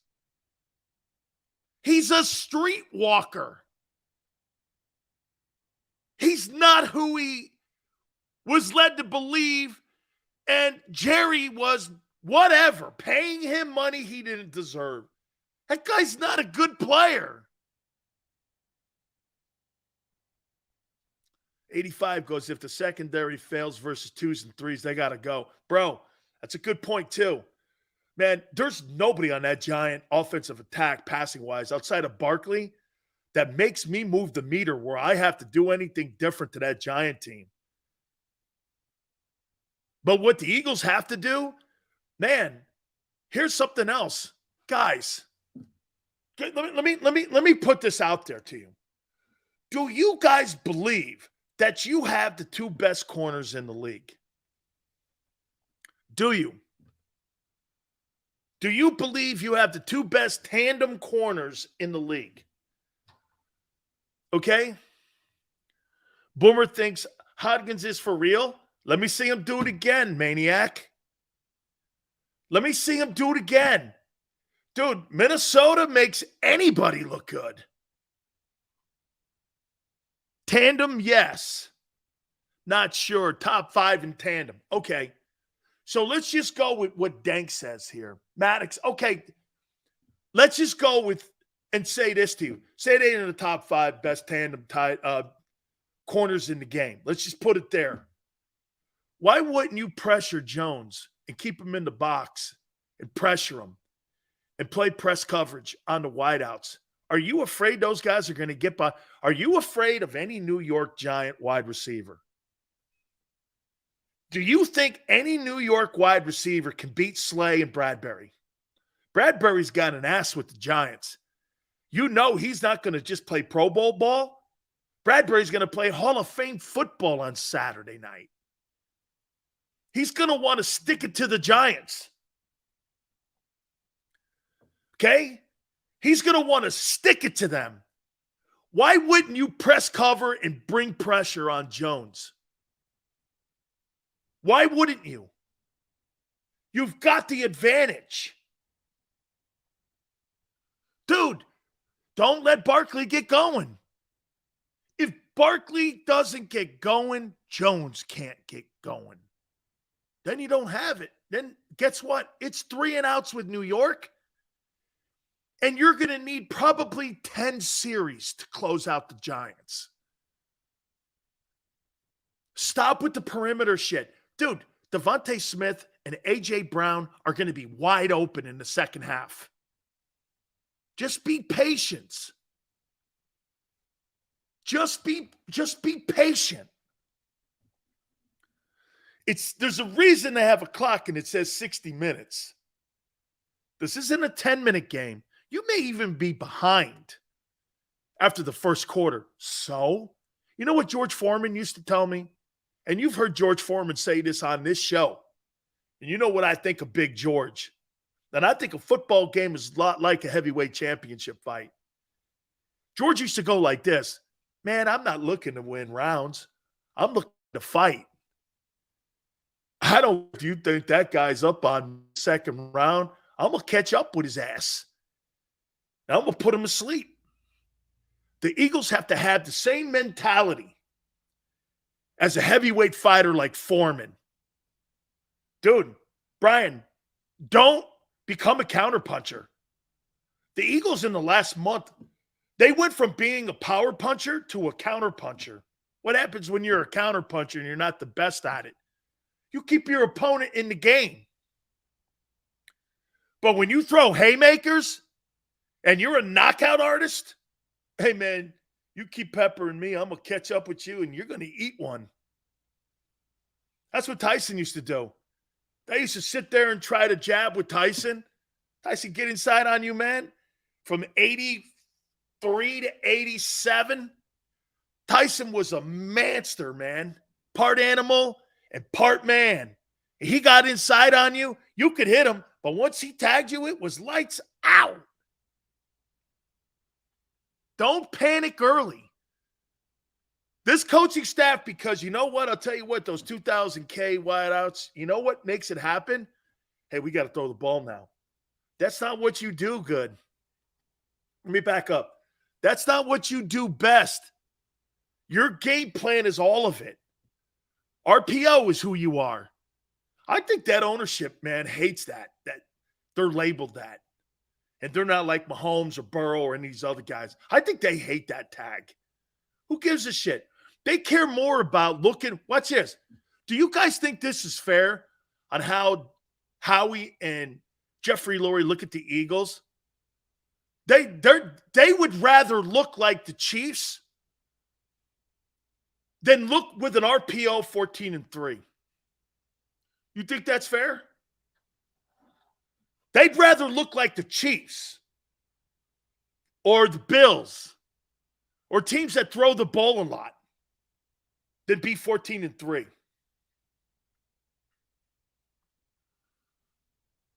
Dank, he's not a running quarterback. Mahomes, you're out of your mind, man. This guy just said that Mahomes is an RPO coach, running back or quarterback. Patrick Mahomes stats. Guy throws the ball for 5,200 yards. Okay? 5,200 yards, and he's an RPO quarterback. Come on, man.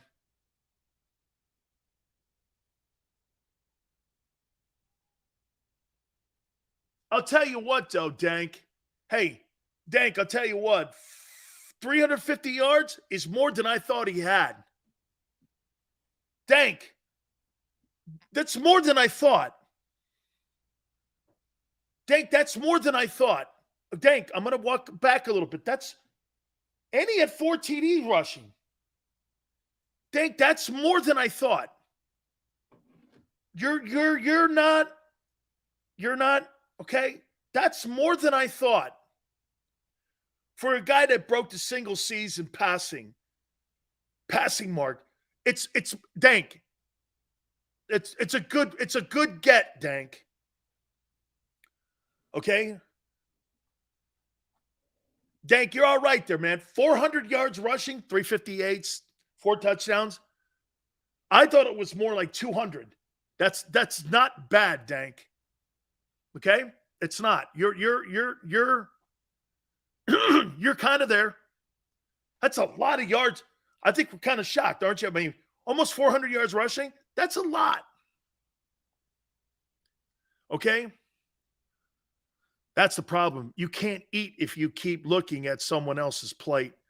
Focus on your own results. Absolute tone. I think that's the influence, though, of the front office meddling in the game plan. Okay? Hey, good job, Skank. Hey, look. Look what you did, Dank. I gave you credit for correcting Big Sills, see? Well, tell me that I'm not movable. Shut up, Maniac. And Dank, don't listen to Maniac. Shut his hole. This guy here sits around eating pasta fazool and crying in his soup all night if the Eagles give up 21 points. Come on, man. This guy doesn't even know how to make pasta fazool. Okay? This guy eats, hey, trust me, Dank. Maniac makes Italian food and he thinks it's Chef Boyardee. Hey, okay? Maniac. You think Italian food is Chef Boyardee. Tell the truth. Come on now. Let's look at some of these games here. I want to go back and take a look at first the Vegas numbers. Then we're going to get into predictions here. Oh, and the networks ranked the quarterbacks. Chef Boyardee. Hey. Thank God. Say, Sills, can I have some Italian food? Do you have any Chef Boyardee? Or, by the way, we could go to Olive Garden. Olive Garden's not an Italian restaurant. Why? Because they got olives there? Remember those old Tony Romos? That's not an Italian restaurant, Jackson. Hey, guys, I told you the story before in my recruiting trip to Alabama. They had a place called, get this, they had a place called Rome's. I think it was called Rome's in Tuscaloosa. It was Rome's. Something like that. City of Rome's or some shit. So Bear Bryant and those folks are recruiting me. And he goes, hey, we're going to take you to an Italian restaurant here in Tuscaloosa if you come down for a recruiting trip. And my grandfather goes like this. He goes, and some of you have heard this story. And my grandfather goes, hey, you should ask the guy how many Italians he's ever had on his team. And so I forget who the guy was on the coaching staff. You know, I think it was Sylvester Crooms. It was Sylvester Crooms who coached me in Tampa. I love Sylvester Crooms. He's one of my favorite people of all time. I think he's the first black coach in the history of the SEC. Anyway, so they go, Sills, we want you to come down on a recruiting trip. I'm like, man, I don't know, South, Confederate flags and shit. And I ended up playing in the South anyway at Miami, right? Okay. I'm like, I don't know, man. Confederate flag, the only place I've ever seen that thing was in a school book and on TV, right? So I go, okay, what kind of Italian restaurant do you got? He goes, oh, yeah, they serve great pasta, great meatballs. I'm like, yeah, okay. Well, I don't to this day eat anyone else's meatballs but my wife and my aunt because they're homemade Italian and there's a special ingredients we have, the day-old bread, all that shit, right? We put in the egg, all that, So they go, hey, we want you to come down. I go, okay, what's the name of the cook? And the name of the cook at Rome's Italian restaurant in Tuscaloosa was Young Lee. And I went, what was that? My grandfather's listening. He goes, yeah, the cook at the Italian place, his name is Wong Lee. I went like this, Wong Lee. And my grandfather goes like this guy's got a Chinese guy as the main cook at an Italian restaurant in Tuscaloosa, Alabama, and that's where you want to go? Some guy's the cook named Young Lee? I go, I don't know, man. This don't look good. Johnny Musso's the only Italian guinea he's ever had on the team. I'm like this, I don't know. Needless to say, I didn't go on my recruiting trip to Alabama because of Wong Lee being the cook at Rome's Italian restaurant in Tuscaloosa. I was like, I don't think so, man. Johnny Musso and Hung Lee. Oh, man. Hey, I was like, not working, man. No, I go, Coach, thank you. You know what he did? He sent me one of the coolest letters of all time saying, good luck to you, man. I'll see you in the NFL draft. And I was like, thank you, man. Hey, Sills, tell your aunt. I said, hey, see, Betty?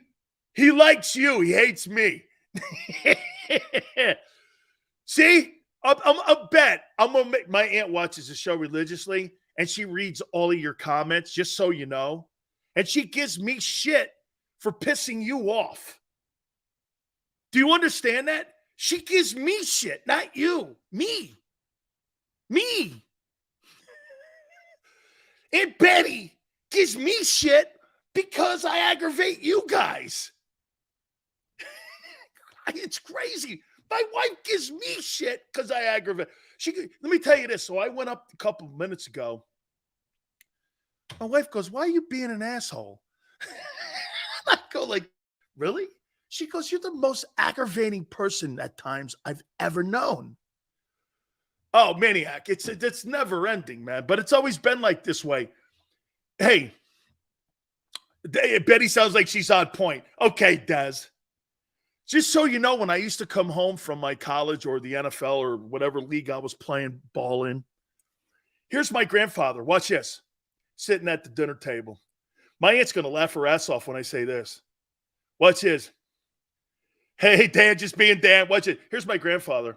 I'll say nothing. He'll go like this.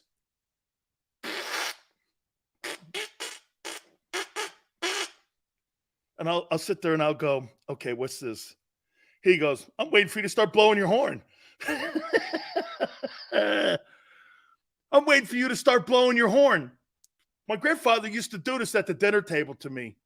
Whether I was playing in a national title game, NFL draft. I go, what is that? He goes, I'm waiting for you to blow your horn. This is going on forever in my life. Or if I start doing this, here's another one. Yeah, you know, my grandfather will start doing this. I go, what are you doing? He goes, I'm playing a swinette.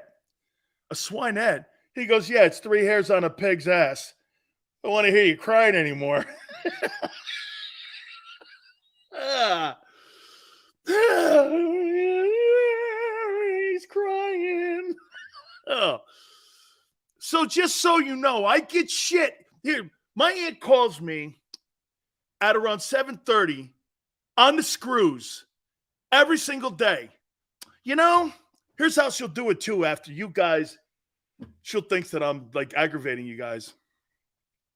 You know, I'm going to say this, and I know you won't listen, and I know you don't care, but hey, you know, I'm invested in this company too. So here's my opinion. Why do you have to be such an asswagon? And she doesn't use that word. My aunt doesn't wear red scarves in churches. You can't say the holy name. She won't talk or swear outside of a church. She stops by the church and says the holy prayer every single day, every day. Okay? I have no idea how I got here. And here we are. Let's get back on pace here and let's get back. Hey, I'll get to let's do the rankings first. Shut up, Brian. I don't need any more love from my aunt, okay? Okay. I got enough shit coming my way. I'm sure after the first hour of the program, I'm sure I'll take a lot of shit today. Anyway. Here's who CBS, NBC, Fox, ESPN has ranked. Okay? Has ranked as your top quarterbacks in the playoffs. Okay? Seals is off his meds. I think I'm rolling towards being a med guy. Asswagon's a new one. I got a ton of them. They're all Sileo-isms. Welcome to the land of Sileoism. Look at CMP. This clown. Hey, Snowflake. Get to the back of the bus with your shit with me. Snowflake, go stand in line. Okay? And when you stand in line, Snowflake, don't let Big Sills start making my name in the snow. How you doing? All right. The networks have ranked the quarterbacks heading into the divisional rounds. Number 8. By the way, this isn't Big Sills. This is the networks. Okay? Don't eat yellow snow, CMP. Don't eat yellow snow. That's my tip of the day. Plus, don't eat crackers in bed. How you doing? Here we go. Brock Purdy is the 8th ranked quarterback according to the network. 49ers. Number 7. Yeah, national media guys, Brian. National media guys. Daniel Dines Jones. Number 7. Number 6. Trevor Lawrence. Jacksonville Jaguars. The NFL media has ranked the final 8 quarterbacks in the postseason heading into the weekend. Purdy 8, Jones 7, Lawrence 6. Now we get to the top 5. Number 5.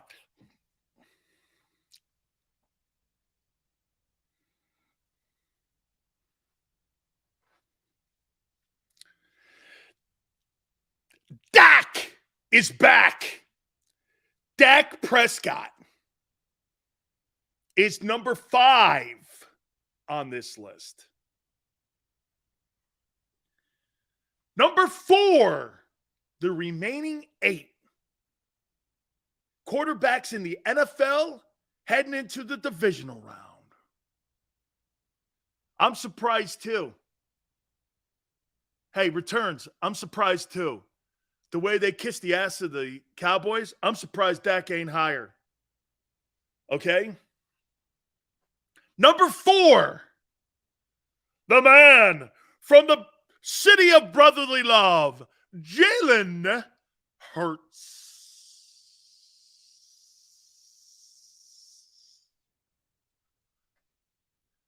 Number 3, by the way, CBS posted this. Josh Allen, the dynamic one in Buffalo. Number 2, Joey B.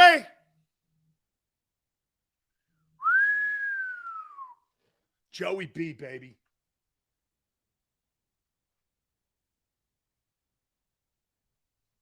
B. And number 1, Patrick Mahomes. So here they are. CBS posted this too. This is not me. This is CBS. Purdy 8, Jones 7, Trevor Lawrence 6, Dak 5, Jalen Hurts 4. Hey, man, shout out to Hawaii. Been to Maui a couple times. Been to Maui. Want to go to the Big Island. Actually, we love Maui. Maui's my favorite island. And if there were an island near it that I could live on, maybe that volcano that's making a new one, that's going to be Big Sills Isle. Jalen Hurts, number 4. Josh Allen, 3. Joe Burrow, 2. And Patrick Mahomes, 1. Dak's throwing 6 picks this weekend, you think? All right, let's get into the predictions of these games. I want your help here. By the way, how's that? Hey, Tom Brady, how's that thing looking that you said you got Byron Leftwich fired and you kicked Bruce Arians' ass upstairs? How's that whole thing looking now? But you know what? Let me ask you this. Before I start talking shit, it worked though, right? Brady's time in Tampa was a success. Won a Super Bowl, 2 division titles, playoffs 3 years in a row, and the Bucs were relevant again. We agree it worked, right? Okay? Who would have thought, though, that Brady had to cash his wife in for that? Brady had to cash his wife in, though. He had to sacrifice his wife. So in Tom Brady's eyes, losing his family was more important than not having 3 straight playoff runs, 2 division titles, a conference title, and a Super Bowl. He cashed his wife in. Right? Was it worth him? Get this. Brady's going to look back on that and go like this. Hey, career-wise, it was worth it. Personally. And he lost $700 trillion to the pot-smoking kid with fake money, right? Tom Brady and Giselle were playing like a game of Monopoly with some sort of pot-smoking like guy who eats those little Cheez-Its. That pot-smoking kid with the bad perm, right? The pot-smoking kid with the bad perm and the phony money. They're playing Monopoly money, and the kid's smoking pot and on a hookah. And, and the kid walks around in flip-flops. Nothing wrong with flip-flops, but, you're running $1 trillion company. You're telling people to buy phony money. I don't know, man. That's a great bullshit artist. So Tom Brady and Giselle lost like $500 million from a pot-smoking hookah dude that eats Cheez-Its in the middle of the night and takes no dose and sits on Twitch all night. Pretty cool, man. Got to make it. Hey, that was worth it. But the CEO plays Twitch all night. He's on Twitch all night, smoking weed, eating cheese, and no, he's eating ramen noodles and dipping Cheez-Wits. I don't know.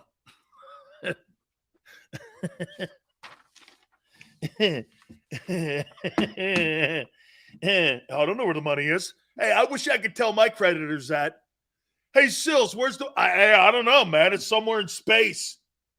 Hey, call the pothead. I invested in FTX. Do you even know what it means? Hell no. Does it matter? It's not real money. Hey, I don't know. Right. Hey, Dak, I don't know where the $1 billion went. What the hell do I look like? Are you kidding me, man? Look at me. Do I look like I know where $1 billion is? Okay. I'm the guy with a Buzz doll. Okay. Okay, man. I mean, look at me. I have a Ken and Barbie set. Here are the games this weekend. Let's take a look at them. Dude, that's the greatest thing in the world. See, when you're a conservative, you can't lie. When you're a liberal, you could just go, I don't know. I don't know. That's why I'm no party affiliated. I use things to my advantage. Who's ever hot? I'm like the NFL. What's ever in, I'm in. Right? Sills, where'd your $100 billion go? I don't know, man. I gave it to Elon. Ask him.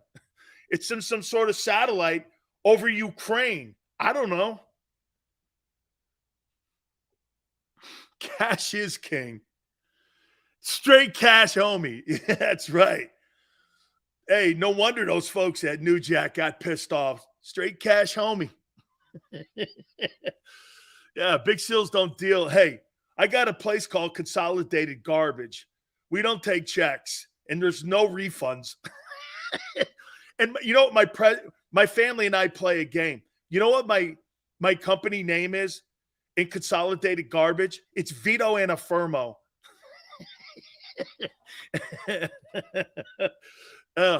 My company name in Consolidated Garbage, told you, no checks, no credit. We only take straight cash. Okay. And my president's name on my card is Vito and Affirmo. Here we go. Saturday games. Saturday games. Jacksonville at Kansas City. Let's hear what you guys have to say here. What do you think? NBC game, by the way. What happens in this game? What happens in this ball game? Jacksonville goes to Kansas City, 2 former Eagle head coaches. Andy's going for another Super Bowl, and so is Doug going for another Super Bowl. Jay goes, what the hell's wrong with you? Jay, if I knew that, okay, many of my problems would have been taken care of years ago. Kansas City covers. Chiefs 32-28. Wow. Look at what you just said, Des. I've got Kansas City 33-29. You got 32-28. I got 33-29 in a nail biter. Jay, you think this is a blowout? Kansas City by 3? I got them by 4. Jags pull upset. Wow. Jags pull upset. I got Kansas City winning this game. Hey, Tone, post it for me, man. Who you got in this ball game? Kansas City by 10? Could be. Brian's got upset alert. Trevor Lawrence is 42-0 on a Saturday. I'm assuming from high school, college, and the pros. Maniac's got 31-30. Joe, 30-27 Eagles. That's kind of where I'm at, 33-29. Yeah, man. I think turnovers are going to be a big factor in this game. Kansas City, 28-24, 4-point difference like I got here. Last second field goal, Dunn wins. First win against Reed after 0-4. Maniac, can you believe it if Doug gets to the AFC Championship game in his first year after that whole train wreck of a mess with Urban Meyer? Can you imagine if he gets there? Good grief. Yeah, I got 33-29. Kansas City wins it, pulls it out. Sunday, Cincinnati, Buffalo. Let me give you guys, before you say, okay, Auto Service guys, Jags on the upset. Man, a lot of people like that. Man, that would be incredible. Yale. Doug gets to the conference title game in his first year in Jacksonville. After the Eagles ripped that team apart early in the year, we were all like this. That guy's a long way to go. He fixed this shit inside the season. It's incredible, man. Listen here, Maniac. Watch this, though. So Cincinnati is playing with almost backup O-linemen in this game. Are they going to be able to protect Joe Burrow in Buffalo? There's some big injuries in the Bengal O-line that I think are significant here. I think that's going to be the difference maker here. Now, look, a year ago, he was able to overcome that. He's going to have to do it again. He's going to get hit. This guy's going to get hit in this ball game. I got Cincinnati upsetting Buffalo. I don't trust Allen not to turn the ball over. Let's go to what you all have said to me and what I have said to you about Josh Allen. I'm going to tell you who I'm picking here in a minute. There's no question. When he runs outside the perimeter and he gets outside the edges and he's got that ball in one hand, bro, that's not ball security. Or when he's in the pocket, there's a little Wentz to him in there. Strip sacks. We see a lot of that. Remember what I told you? Hey, Tone, remember this. Dude, you wouldn't have to worry about home field advantage if you secured the football in that Viking game. Everything would have been a moot point. You would have won home field advantage, but you shit the bed because of lack of ball security. That's the one thing that Jalen Hurts does better than any quarterback in the NFL. He doesn't throw high percentage pass turnover plays, and he protects the football. It's been the key to the success of the Eagles this year. Yes, you can have all these elite passers, throw the ball 700 times, 500 times more than Jalen. Jalen's not going to go into, watch this, He'd rather run himself on 3rd and 8 than pass it on 3rd and 8. And some would say, well, then he's not an elite passer. No, because he's elite. Guys, Jalen Hurts is becoming more effective and more efficient and more of a good quarterback on 1st and 2nd down. You know why? They fear what he can do on 3rd and long. Not with his arm, with his legs. And if you come up on him and you have to defend him breaking down the perimeter, what happens? AJ and Devontae are wide open in the middle of the field. That's how that offense works. It's a chess match that Jalen plays with you. Jalen would rather go like this. I'm going to run. How many times did we watch? Remember what you guys showed me? Eagles are 4th on 3rd down this year. 4th in the league, 1st in ball security when it comes to turnovers. You can't be beat. You can't be beat when you're that effective on 3rd down and you don't turn it over. You can't be beat. And you're 2nd in the league in rushing. That's a remedy to get run off the football field, and on top of that, run the clock out on you. They're so great at that, Philly.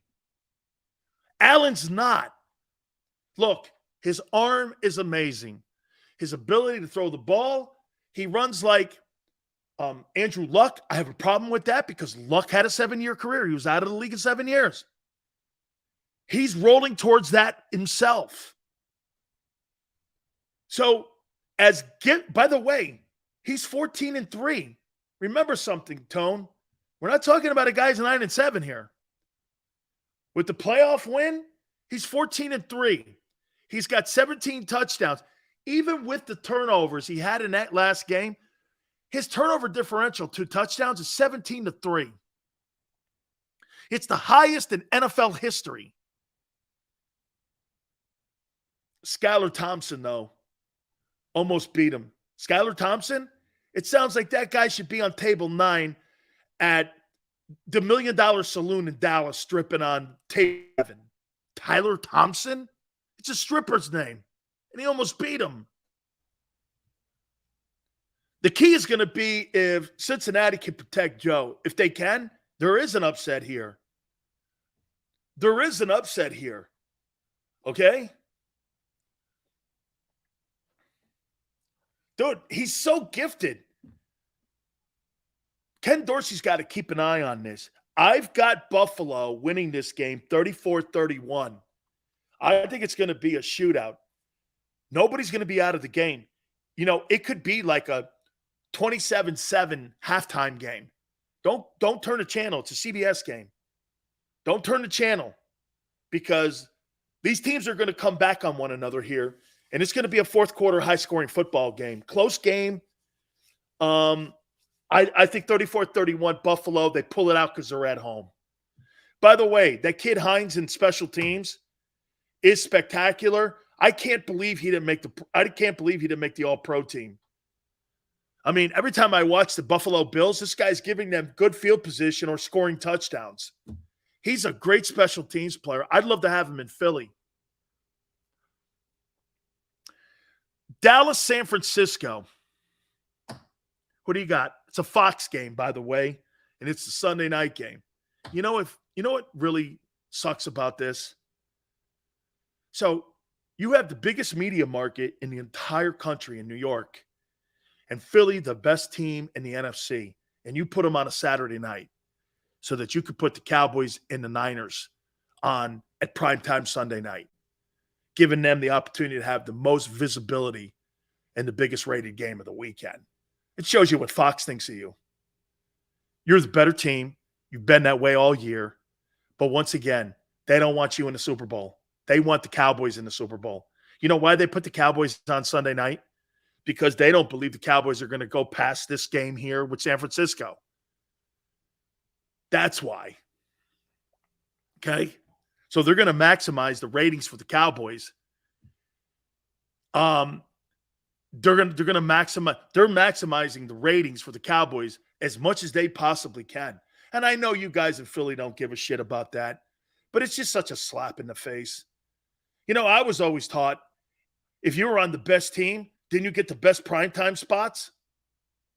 I mean, the Cowboys won their first. Do you know that was the first win on the road for the Cowboys since 1992 in San Francisco, of all places? I mean, right? Dallas, San Francisco. Who do you guys got? San Francisco for the route, Otto says. So again, Dan, is the NFL scripted? In the way they put the games on, they are. In the way. Okay? Hey, man. Hey, dude. I know that you guys don't want it, and you guys probably can't say Dallas Cowboys with the win against the Niners. Some of you are probably having a very difficult time saying that. But if you had an NFC championship game in Philadelphia between the Dallas Cowboys and the Philadelphia Eagles,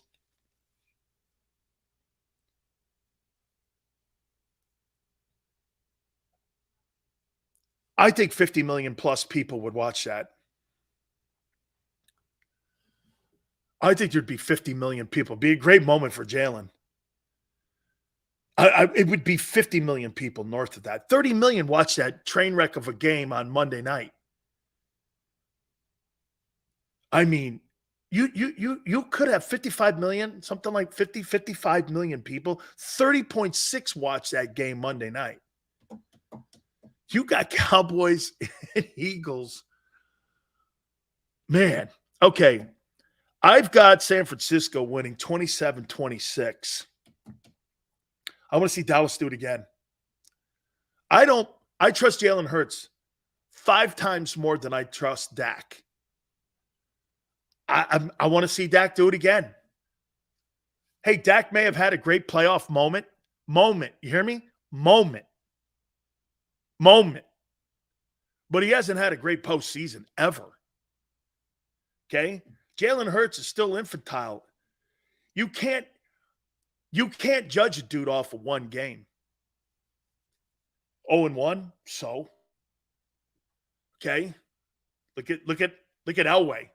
What was Elway? 0-3 in Super Bowl play until they win those final 2. Dak has had a moment. Yeah, Daniel Jones has had a moment. That's why, Brian, I've been saying all week long, I want to see that dude do it again.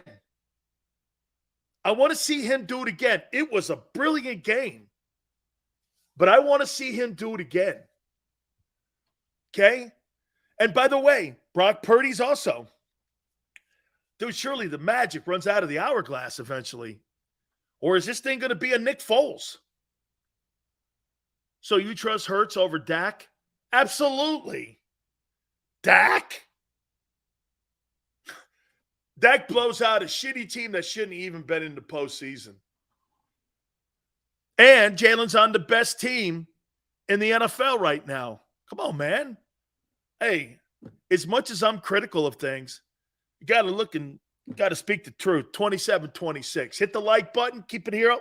I will wrap up talking a little bit more and resetting Giants and Eagles and what I see playing out Saturday night. Keep it here on the National Football Show.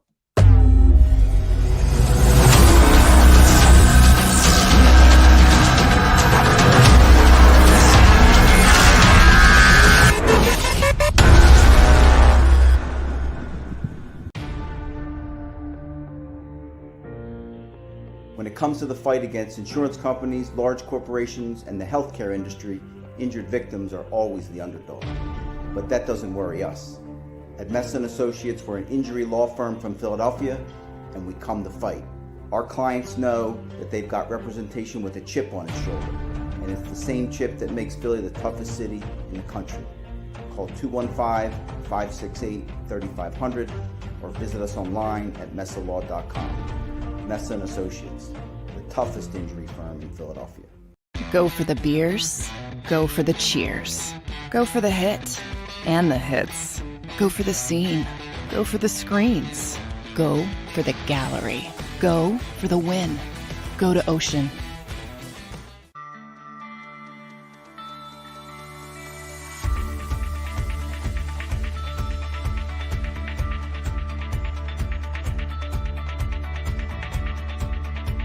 Hi, I'm Jim Muehlbronner, Managing Partner at Del Valle Insurance Group. Give us a call. We're a local, knowledgeable agency, not an 800 number. Go Birds!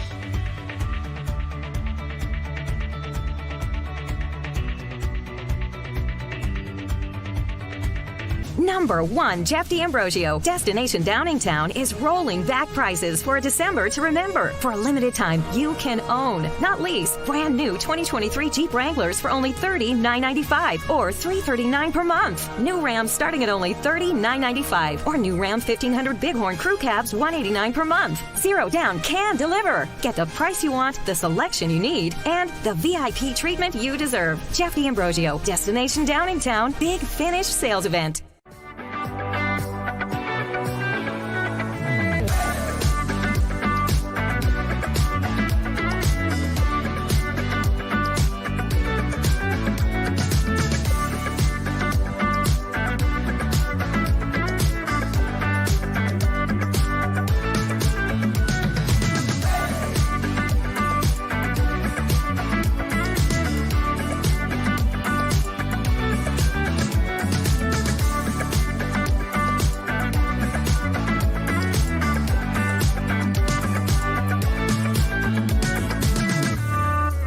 We all know that taxes are just part of life. It's true during our working years, but also in retirement. But what you might not know is up to 85% of your Social Security benefits might be taxed. Our team at Thrive Financial has helped retire thousands of people across the Delaware Valley by asking questions they never knew they needed to ask, including how their Social Security benefits might be taxed. It's time to be proactive on taxes. Get your Thrive Retirement Tax Playbook today.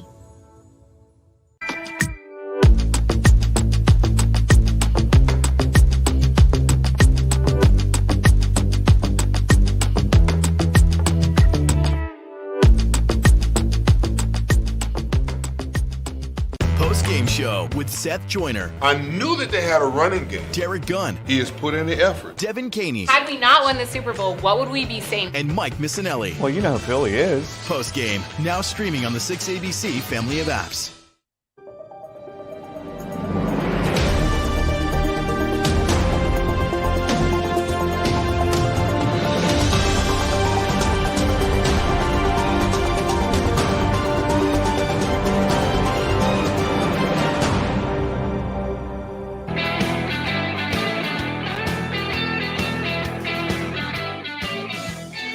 Stills National Football Show. Rent's due tomorrow. Rent's due. Woo! Hey! All the hopes and dreams are on display tomorrow. Isn't that great? When you're a confident and good football team, you embrace that shit. You don't run from it. Nobody on the planet wants to run from that. You run to that. The great teams run to it.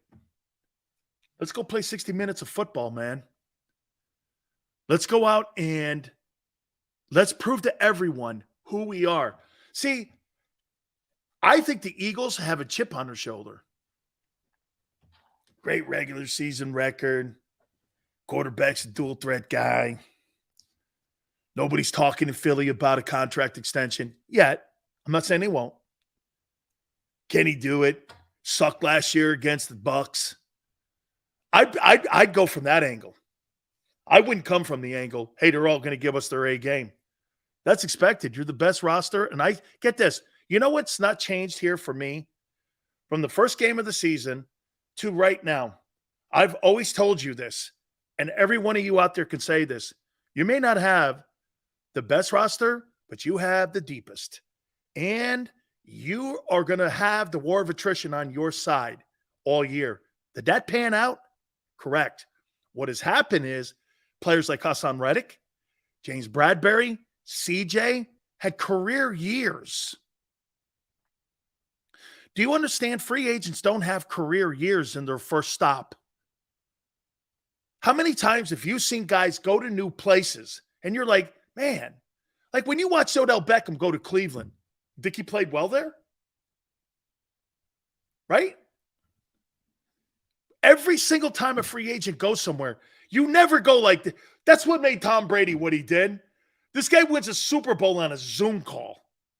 I mean, Zoom calls. Hey, guys, we got to run here, Zoom there. I mean, in the middle of a pandemic, this guy's sending love letters. Hey, I really love you. You're my guy. Let's Zoom tonight together. You're sitting on a Zoom call. You're talking Zoom. Hey, I love you, Bob. Hey, John, I love you. Hey, you're like you're the Partridge Family. You're sitting there in those whole things, and you're telling everybody, I love you. Oh my God. Wins the Super Bowl. That's freaky, stupid, crazy, great. It's unbelievable. How about when you guys had your super dream team with Vince Young and Nnamdi Asomugha and all that? How'd that pan out? Those guys all in year 3, it was terrible. Cost old Chipper his job. That's why he's now looking at the skirts at UCLA. I mean, and how he was able to come out of the broom closet. Is it safe? You know the movie Marathon Man? Is it safe? I don't know. Is it safe? What do you mean, is it safe? Is it safe to come out of the broom closet? Yeah, Howie, it's safe. Don't worry. You're my boy. I got you. I'm firing Doug. Don't worry. Tears won't be all. You don't worry about it. I got you. Here's how I see this thing playing out, man. Daniel Jones is not the key to stopping on Saturday night. It's Saquon. Keep him contained. Don't let him have any freedom. And it's going to come down to the 2 interior tackles. Now, here's on Jonathan Gannon. Do you bring the backers up most? Do you bring the backers up here? And do you crowd the line of scrimmage, leaving a giant hole in the middle of the field because your linebackers can't cover tight ends? That kid last week did a hell of a job. That is an impact that Saquon can have without touching the ball. You feel me? That Saquon doesn't have to touch the ball for him to be a factor if you see alignment changes. If there's no alignment change, they're going to wait and see how it plays out. Because you know what Gannon does? Gannon's not an attacking defensive coordinator. He's a wait-and-see coordinator. Let's see how they're doing. Remember, Jonathan Gannon, after all these weeks, here's his fundamental personality and how his teams operate since he's been the coordinator for 2 years. He believes you're going to make a mistake. And by the way, I have to agree with him. I think Jonathan Gannon's going to do this. He's going to have very little changes, but he doesn't believe that New York can come into Philadelphia on Saturday night and run a 14-play drive against them without making a critical offsides, illegal procedure, holding, or pick. He thinks somewhere in that 12-play drive, Jones will F up. And he's been right pretty much the whole time since the 2-5 start. That's why I say I want to see Daniel Jones do it again. If Daniel Jones does it again, you're looking at a guy who may get a 3-4 year contract extension, or if they franchise him, from going from a guy where the Giants didn't pick up the option to $46.3 million is what the projected tag is going to be for a quarterback. So he goes basically from 1.4 million or 2.3 million to 46.3 because of that game on Saturday. 2 playoff wins. Even if he blows up in the NFC title game, he would have done his job, because then the Giants would have went like this. Let me go get DeAndre Hopkins for him. See what he could do with DeAndre Hopkins. Did you see what A.J. Brown did for Jalen? What do you think DeAndre Hopkins, and maybe bringing back Odell Beckham as a 2? Then you're talking about Saquon Barkley, Odell Beckham, and DeAndre Hopkins in the offense, and you draft some O-linemen?